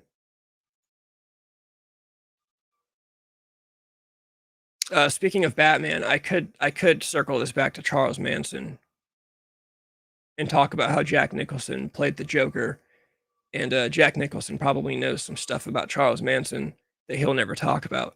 But I won't actually do that. I'm just making it a point that I can circle anything back to Charles Manson if I want to. Whatever topic anybody brings up, I could find a way to circle it back to Charles Manson. That is my specialty, basically.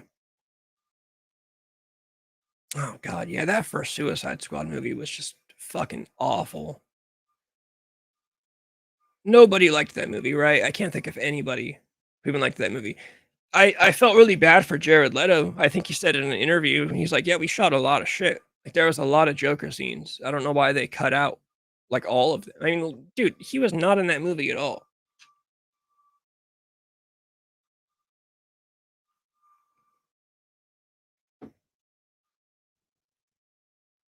It also wasn't his fault that he was following up Heath Ledger's performance, which was, one of the greatest Joker performances of all time. Maybe the best. Like, I won't argue if anybody says that. If somebody gets up in the comments and says, Heath Ledger was the greatest Joker of all time, I wouldn't argue with you. I wouldn't debate you. I would say, okay.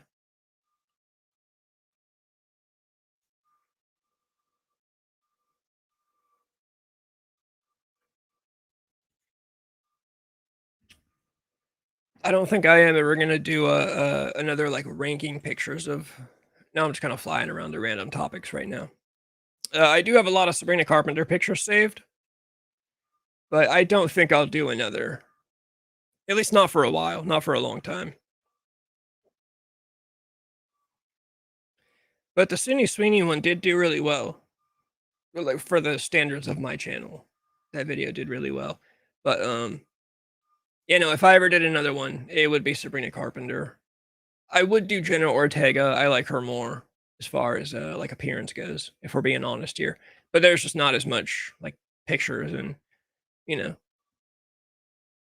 Sabrina Carpenter really goes above and beyond to give us, that type of picture and video that I would be using for a ranking video.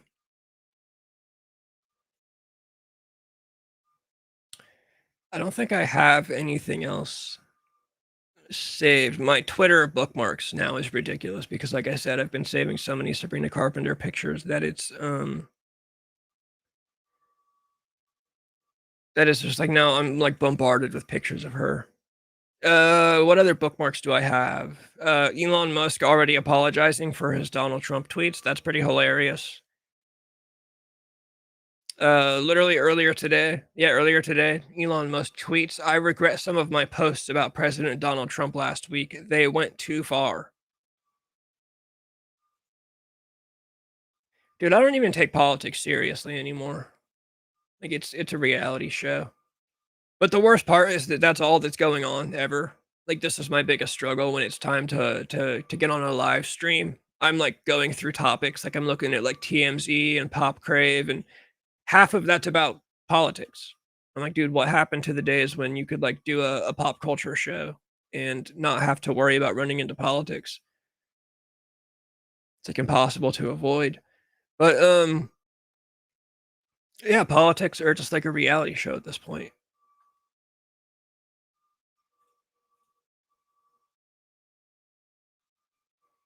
But what? It's not even been a week since he like went on his like tweeting outrage. And he's already apologizing for it. Marvel fans are mad. I don't even care. I never saw Black Panther, but I guess there's a new Black Panther coming out, and it's like he's a white dude. And so like people are mad about that.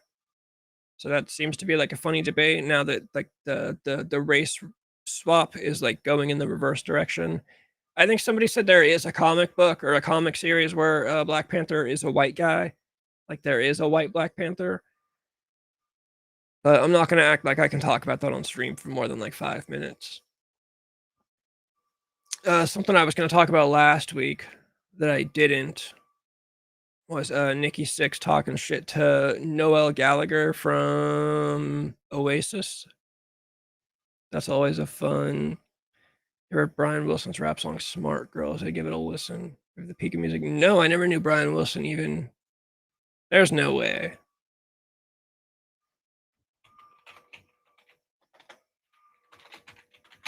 Hold on, let me look this up.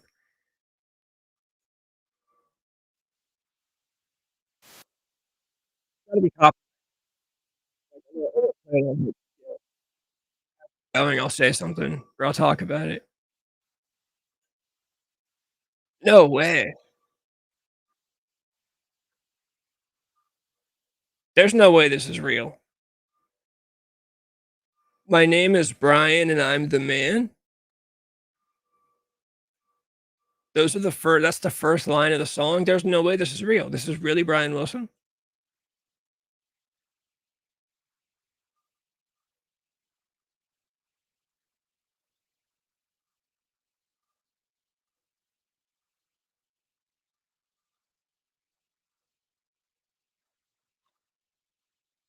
No, this isn't real. This is a troll, right? Like this is just like a really elaborate YouTube video. Like someone, there's no way. Well, let me Google this. Brian Wilson, Smart Girls. No way. No fucking way. Smart Girls is a song by American musician Brian Wilson from his unofficial 1990 album Sweet Insanity. It was produced by Wilson, his former psychologist. It was produced by his former psychologist, Eugene Landy and Matt Dyke. The publishing credits Wilson as the sole writer, while an original acetate credits Wilson, Landy, and Landy's girlfriend Alexandra Morgan for writing. Smart Girls is a hip-hop pastiche containing numerous Beach Boys samples, self-quotations, and autobiographical allusions. The lyrics detail Wilson's infatuation with intelligent women as he acknowledges that his old Beach Boys songs showed only a superficial appreciation of women. The recording was reportedly at Landy's insistence. Asked in 2015 about Smart Girls, Wilson said, "Yeah, we were just having a good time. Yeah, it was fun. We were just kidding." No fucking way.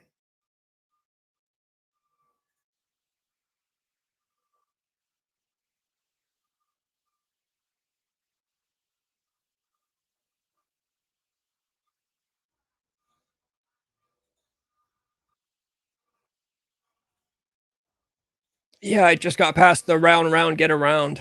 I get around sample in the chorus. There's no way this is real. That's hilarious. I'm glad to hear him say that he was just joking. That really will help me sleep better at night to know that he at least said he was just joking around having fun.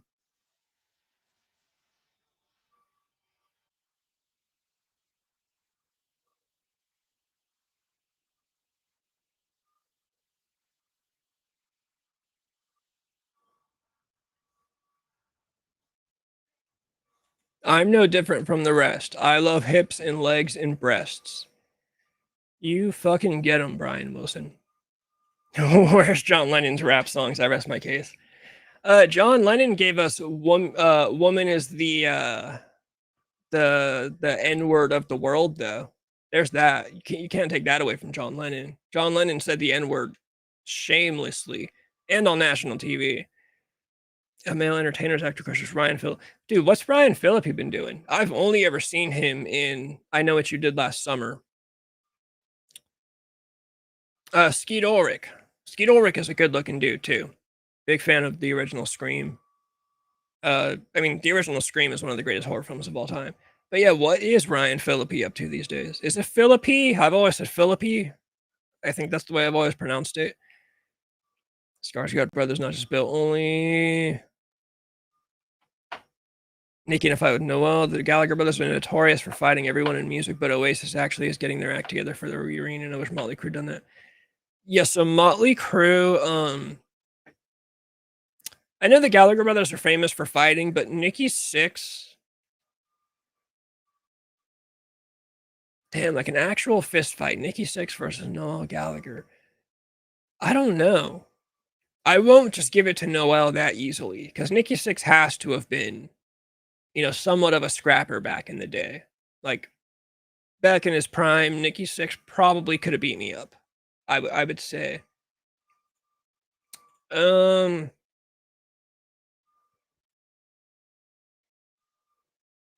is that who's playing? I know there's a new Frankenstein coming out. I think I talked about that on here. Is that who's playing?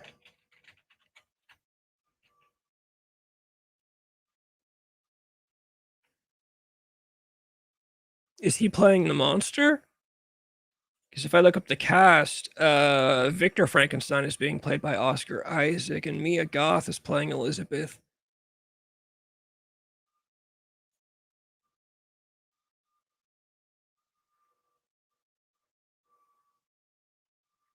Yeah, is Jacob Elordi, is that who's playing Frankenstein's monster? Because that seems like an interesting call. I'm not familiar with Jacob Elordi. I just looked up the cast right now. I made a shittier song on my friend's laptop that's not that different from this one. I'd imagine it's him and his friends were just chilling. Yeah, no, it definitely just sounds like Brian Wilson and his friends were just like sitting around on a computer and they were just like, let's make a fucking rap song. It's 1990. We can do this shit now. Nikki Sixx's memoir. Are you talking about the Heroin Diaries? Because that's a great book. And yeah, Nikki Sixx is the black girl that Nikki Sixx used to bang was very attractive.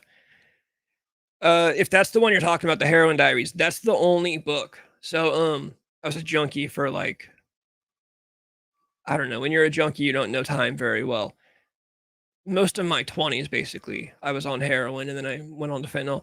The Heroin Diaries is like the one book that I actually have to like take it easy on when I'm reading, because he like describes shit so well that like you start getting the itch.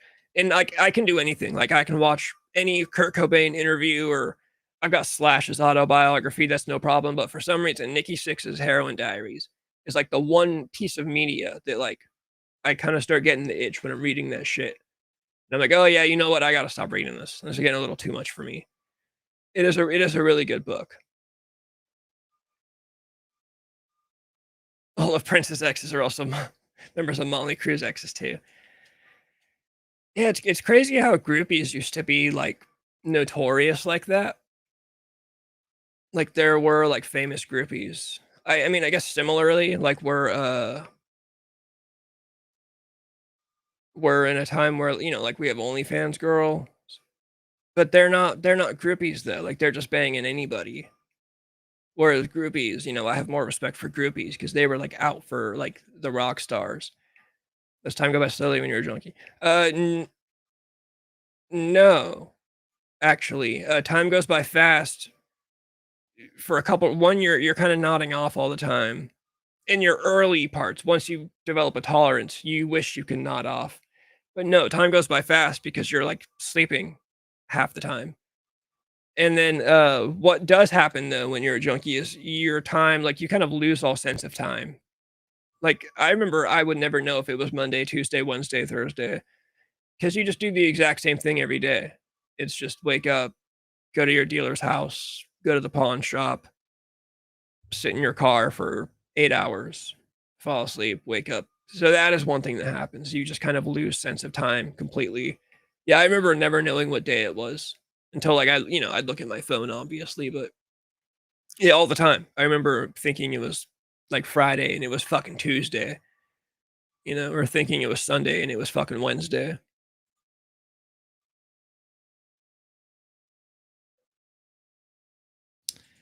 Dude, I know we're talking like 80s groupies.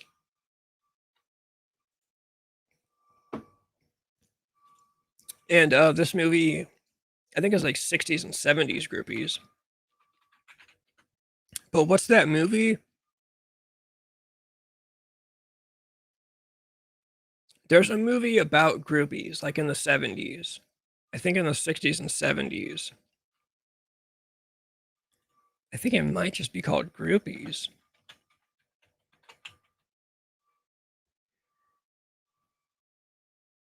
Okay, yeah, Groupies from 1970. That is an awesome movie. And of course, Rob Zombie has a sample. If you listen to his song, Everybody's Fucking in a UFO, he samples, there's a line in the movie where this girl's talking about how you get to fuck the prettiest, and she's saying you get to fuck the prettiest guys in the world. Um, there's no way this movie is not copyrighted. Right? 'Cause I would love to pull this.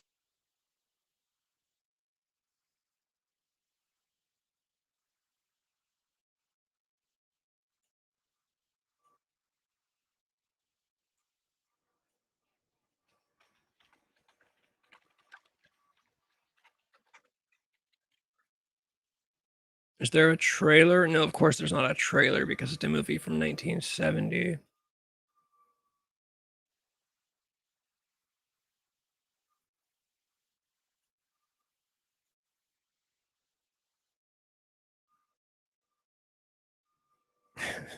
If you look up Groupie's 1970 trailer, one of the first videos that comes up is the Manson girl singing at the trial.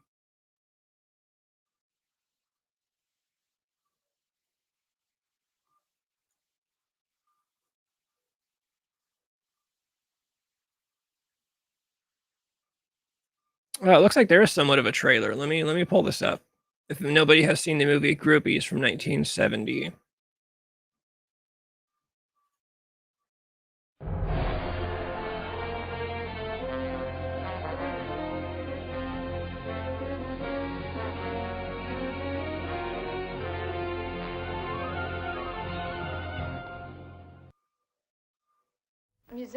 Actually, I guess I should kind of run through this to make sure there's not going to be any tits in the trailer. I know there's not usually tits in trailers, but I don't know if this is like an official trailer.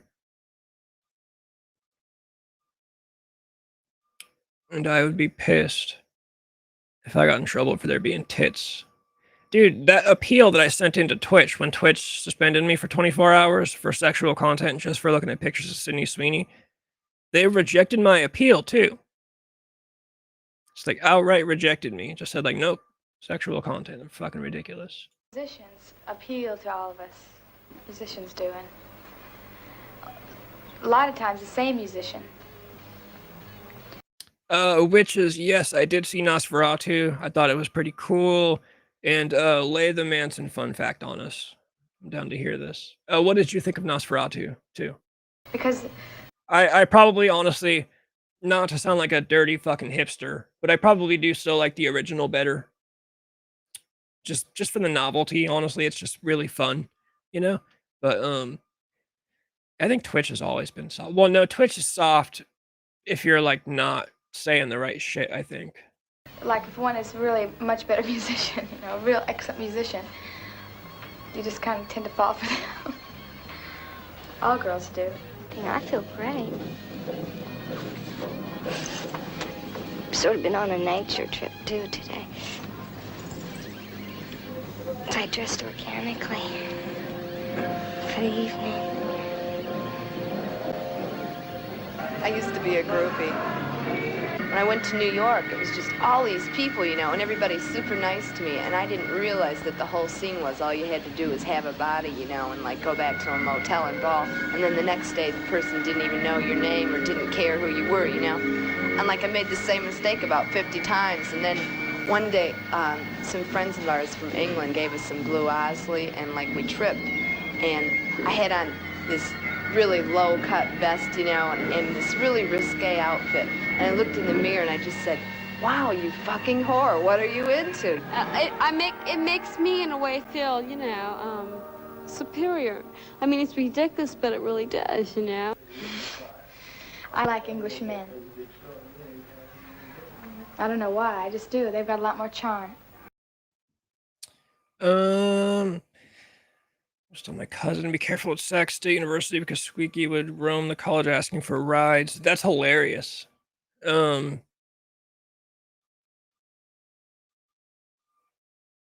mainly guys she would approach. She would never get a ride herself, even though she lived with her partner sort of husband.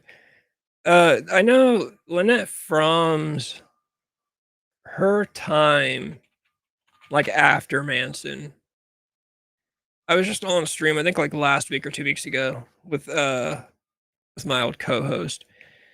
Her time like after Manson is like the most interesting part, I think, of her life. You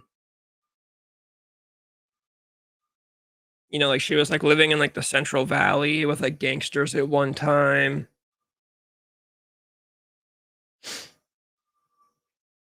And people really only talk about her, you know, her time with Manson. But like, yeah, her time after Manson is like super interesting.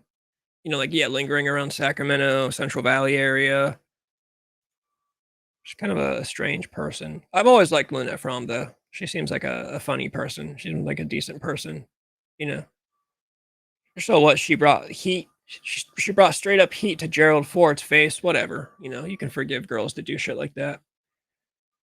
Twitch has fucking hot tub streams and shit, but God forbid. Well, yeah, Twitch has like that Hassan Piker guy also talking about like how America deserved 9/11 and shit. And then, you know, but then you pull up pictures of Sydney Sweeney on your stream and, oh, you're suspended for 24 hours, you know? And I know Hassan Piker's gotten suspended before too.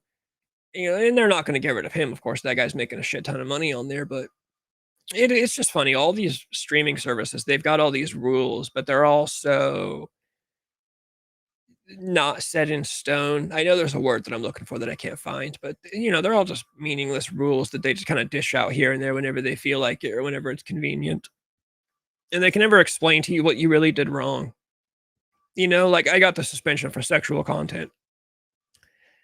Dude, it was all pictures of Sydney Sweeney.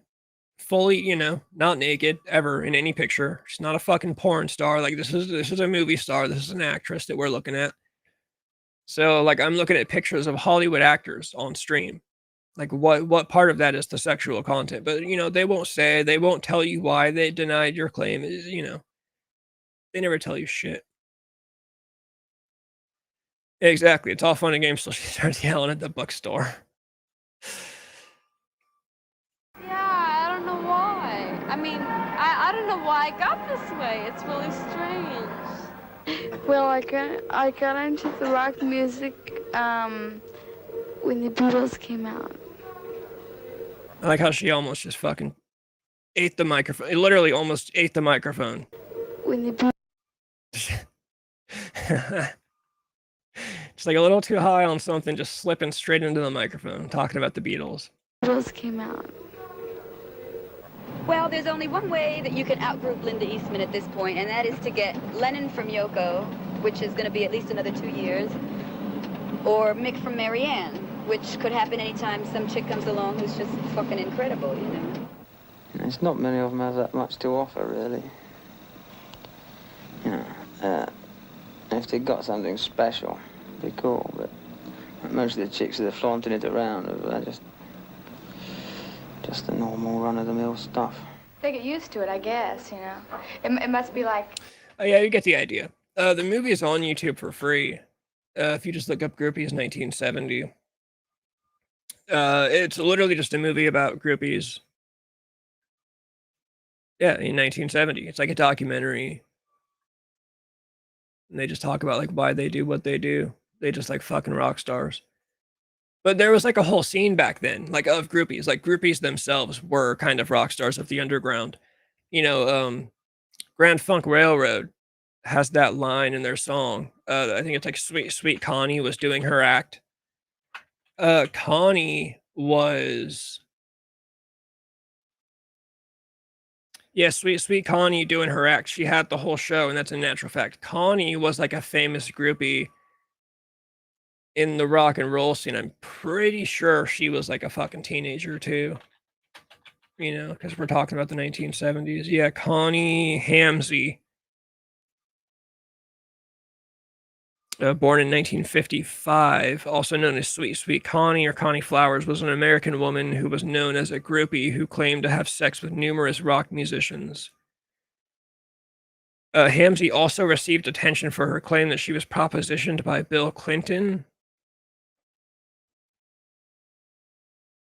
And yeah, I'm pretty sure she started doing that shit when she was like a teenager. And a bunch of bands have lyrics about her in songs. So that's an interesting one.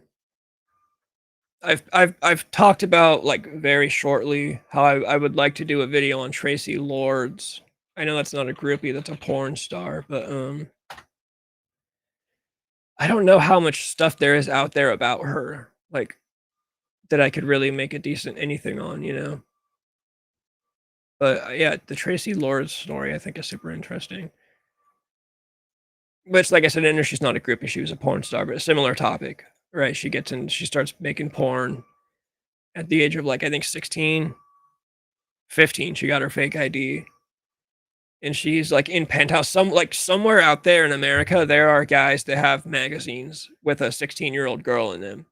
Penthouse. Yeah, the September 1984 edition of Penthouse featured Tracy Lords as the centerfold. And then once the FBI learned that she was a teenager, you know, all these movies and Penthouse, they start panicking and trying to take all this stuff back, but, you know, some of these people already have them.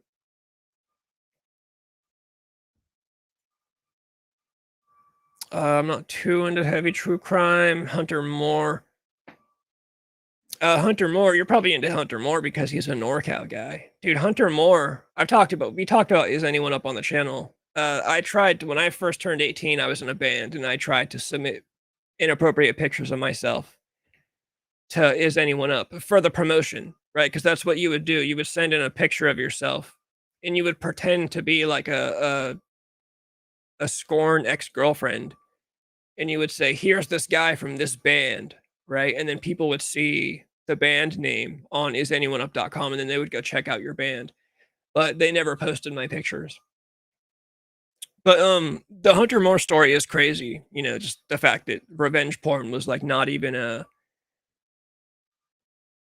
thing that they considered yet. You know, like, it was so brand new that, you know, the authorities never even thought, like, oh, what do we do if, you know, revenge porn becomes a thing? No one had ever even thought about it at the time. My old buddy Trey that I used to stream with, he likes Hunter Moore. He thinks Hunter Moore is like a diabolical genius. Hunter Moore is, like, from the town that I live in.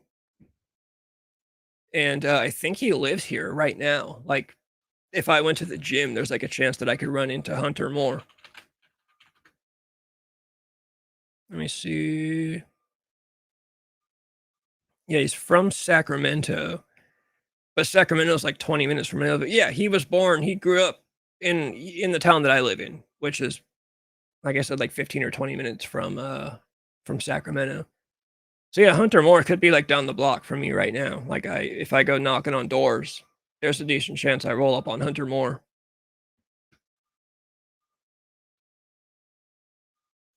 Yeah, Trey was saying he like saw him at the gym or something. And I didn't know that, like, I never knew that Hunter Moore was like that local. So I was like, what do you mean? He's like at the gym here in town. And Trey's like, yeah, dude, I swear to God, I saw him. And then I looked up on Wikipedia, and you can see right there, like, where he's from and everything. Yeah, Is Anyone Up was just a website. It was just like a forum, basically. And it was just like you were supposed to put up pictures of your ex because you were mad at them.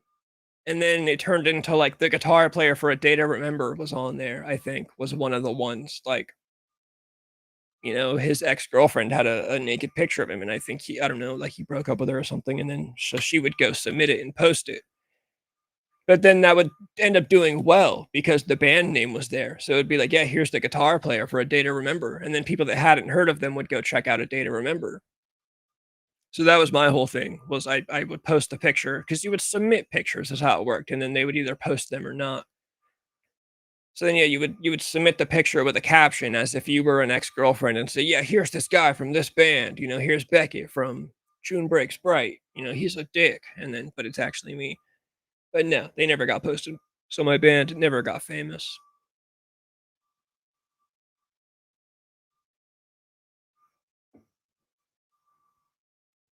But yeah, it's an interesting story because it's interesting to think about how new the internet was.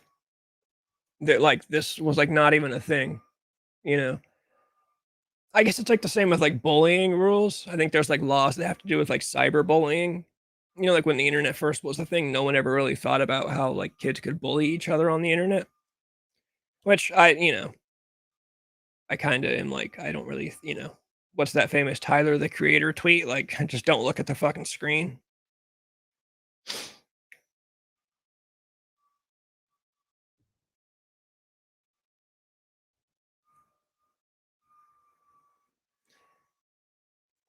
Didn't like the Netflix documentary because it left out so much information. They didn't leave the right information for people to get the scope of why.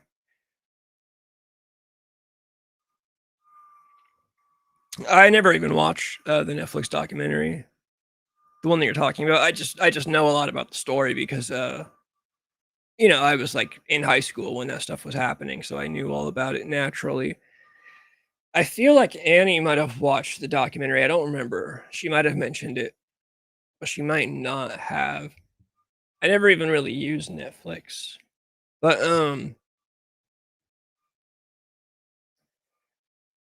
I know one time the closest I ever did to anything, and obviously it's not revenge porn at all, but there was one time I took my ex-girlfriend's phone number.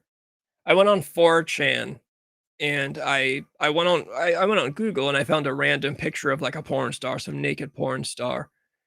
And I posted the picture in the B category of 4chan, which is just the random category.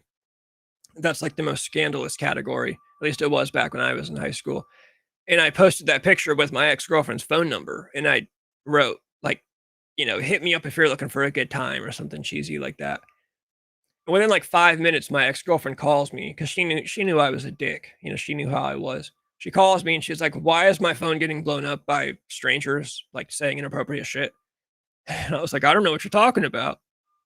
And that was one of my favorite like dirtbag moments from my youth. Yeah, she was not happy about that. I think it eventually just died out. Eventually she just stopped getting text and it was all fine. And then we probably got back together like 47 more times and then broke up 48 more times, very typical.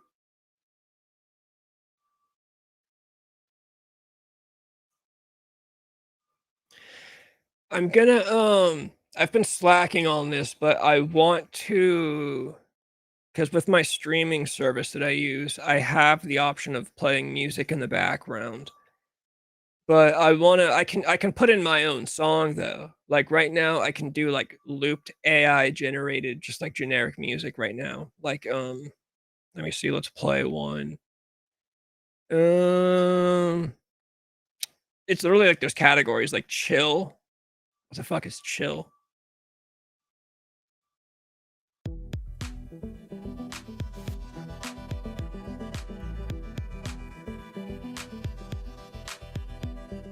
But what I'm getting at is I can put my own song in here. So I've been thinking about writing just like a very simple, generic, kind of looped song to play in the background.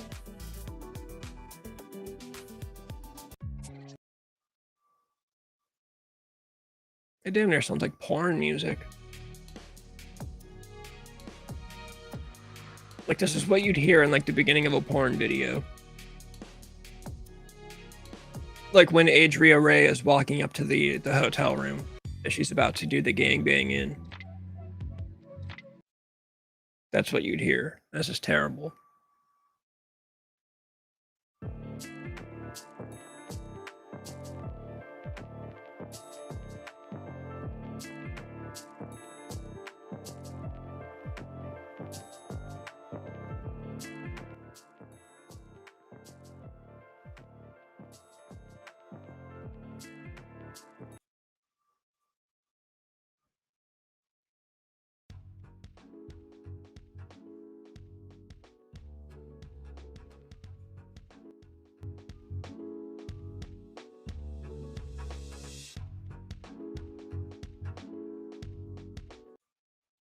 What is future pop? I'm getting carried away here now.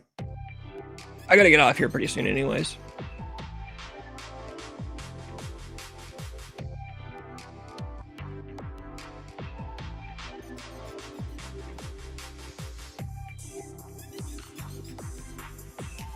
Yeah, no, this is terrible. Yeah, no, I would just write my own.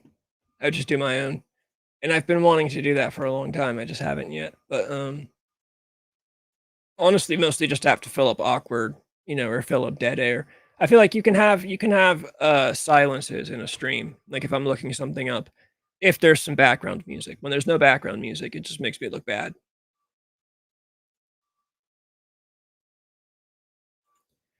But once I get the generic looped background music going. Shout out to AV, we're still here. Yeah, I'm always curious, who are the people that aren't saying anything in chat, especially when I'm sitting here just kind of like killing time.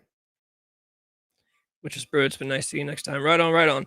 Yeah, if I'm not on later this week, I'll be, I'm usually Wednesdays are like my most consistent day. Sometimes I throw in some random days if something comes up. I probably won't be on until next week, but I do want to try to work on something else this week. I recorded something like to make a video over the weekend, but I didn't use it. It was a follow up on the Tommy Lee, the Brittany Ferlin Ronnie Radke thing. Brittany Ferlin talked about, she did an episode of her podcast, which was weird because I thought I saw a thing that she quit her podcast, like she canceled the podcast completely after that story. But then next thing you know, she pops up on TikTok on the podcast. She gave like a super generic statement about the story where she, it was exactly what you'd expect. She just said, my marriage was going really bad. I was really lonely. And I just, this guy messaged me on Snapchat. I thought it was Ronnie Radke. And I did a little video on that. It turned out to be I think it was 20, 30 minutes. But it really wasn't interesting enough. Like, it was so uninteresting that I even was responding to comments from the first video, to fill in time.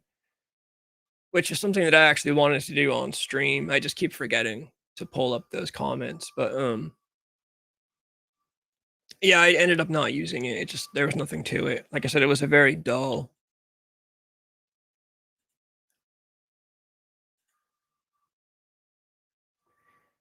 I'll hop back on her podcast. Yeah, no, and like I said, her explanation was just so yeah, her marriage is probably going bad because she's cheating. Yeah, it just is exactly what you'd expect. You would expect her to get on the podcast and say, yeah, my marriage was going bad, so I cheated. My only complaint about it was that she basically said that her marriage was going bad and she was lonely. And so she kind of took the first bit of attention that she got and jumped on it. I was like, it'd be more believable if it was the barista, if it was a barista at her local Starbucks that had a 6-pack or something. Some guy that works at Starbucks was hitting on her and she just jumped at the chance. But it's the fact that it's somebody that she thought was Ronnie Radke. So to me, it really looks like you're just trading up. You're just taking the younger, hotter rock star. But that was really all I really had to say about it. So it wasn't worth a whole entire upload. Yeah, fuck it. It's been 2 hours. I'm gonna get out of here. I think Witches has left the building. Protomax, you're probably the last one. Whoever else is sitting around, thanks for watching. Thanks for hanging out. I'm gonna hit the intro. Yeah, I'm gonna hit the intro at the end of the stream. No, I'm gonna hit the outro. I'll be back on next week. Like I said, I might upload this week something. I don't know. Maybe not. Maybe so. But yeah, regardless, pretty safe guarantee that I'll at least be on next Wednesday. And we're all here today to groove and have a beautiful time together, and that it's only the beginning.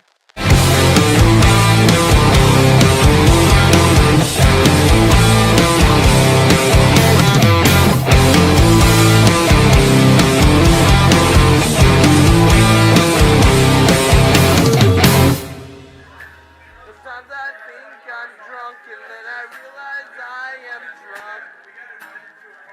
Sometimes I think I'm drunk, and then I realize I am drunk.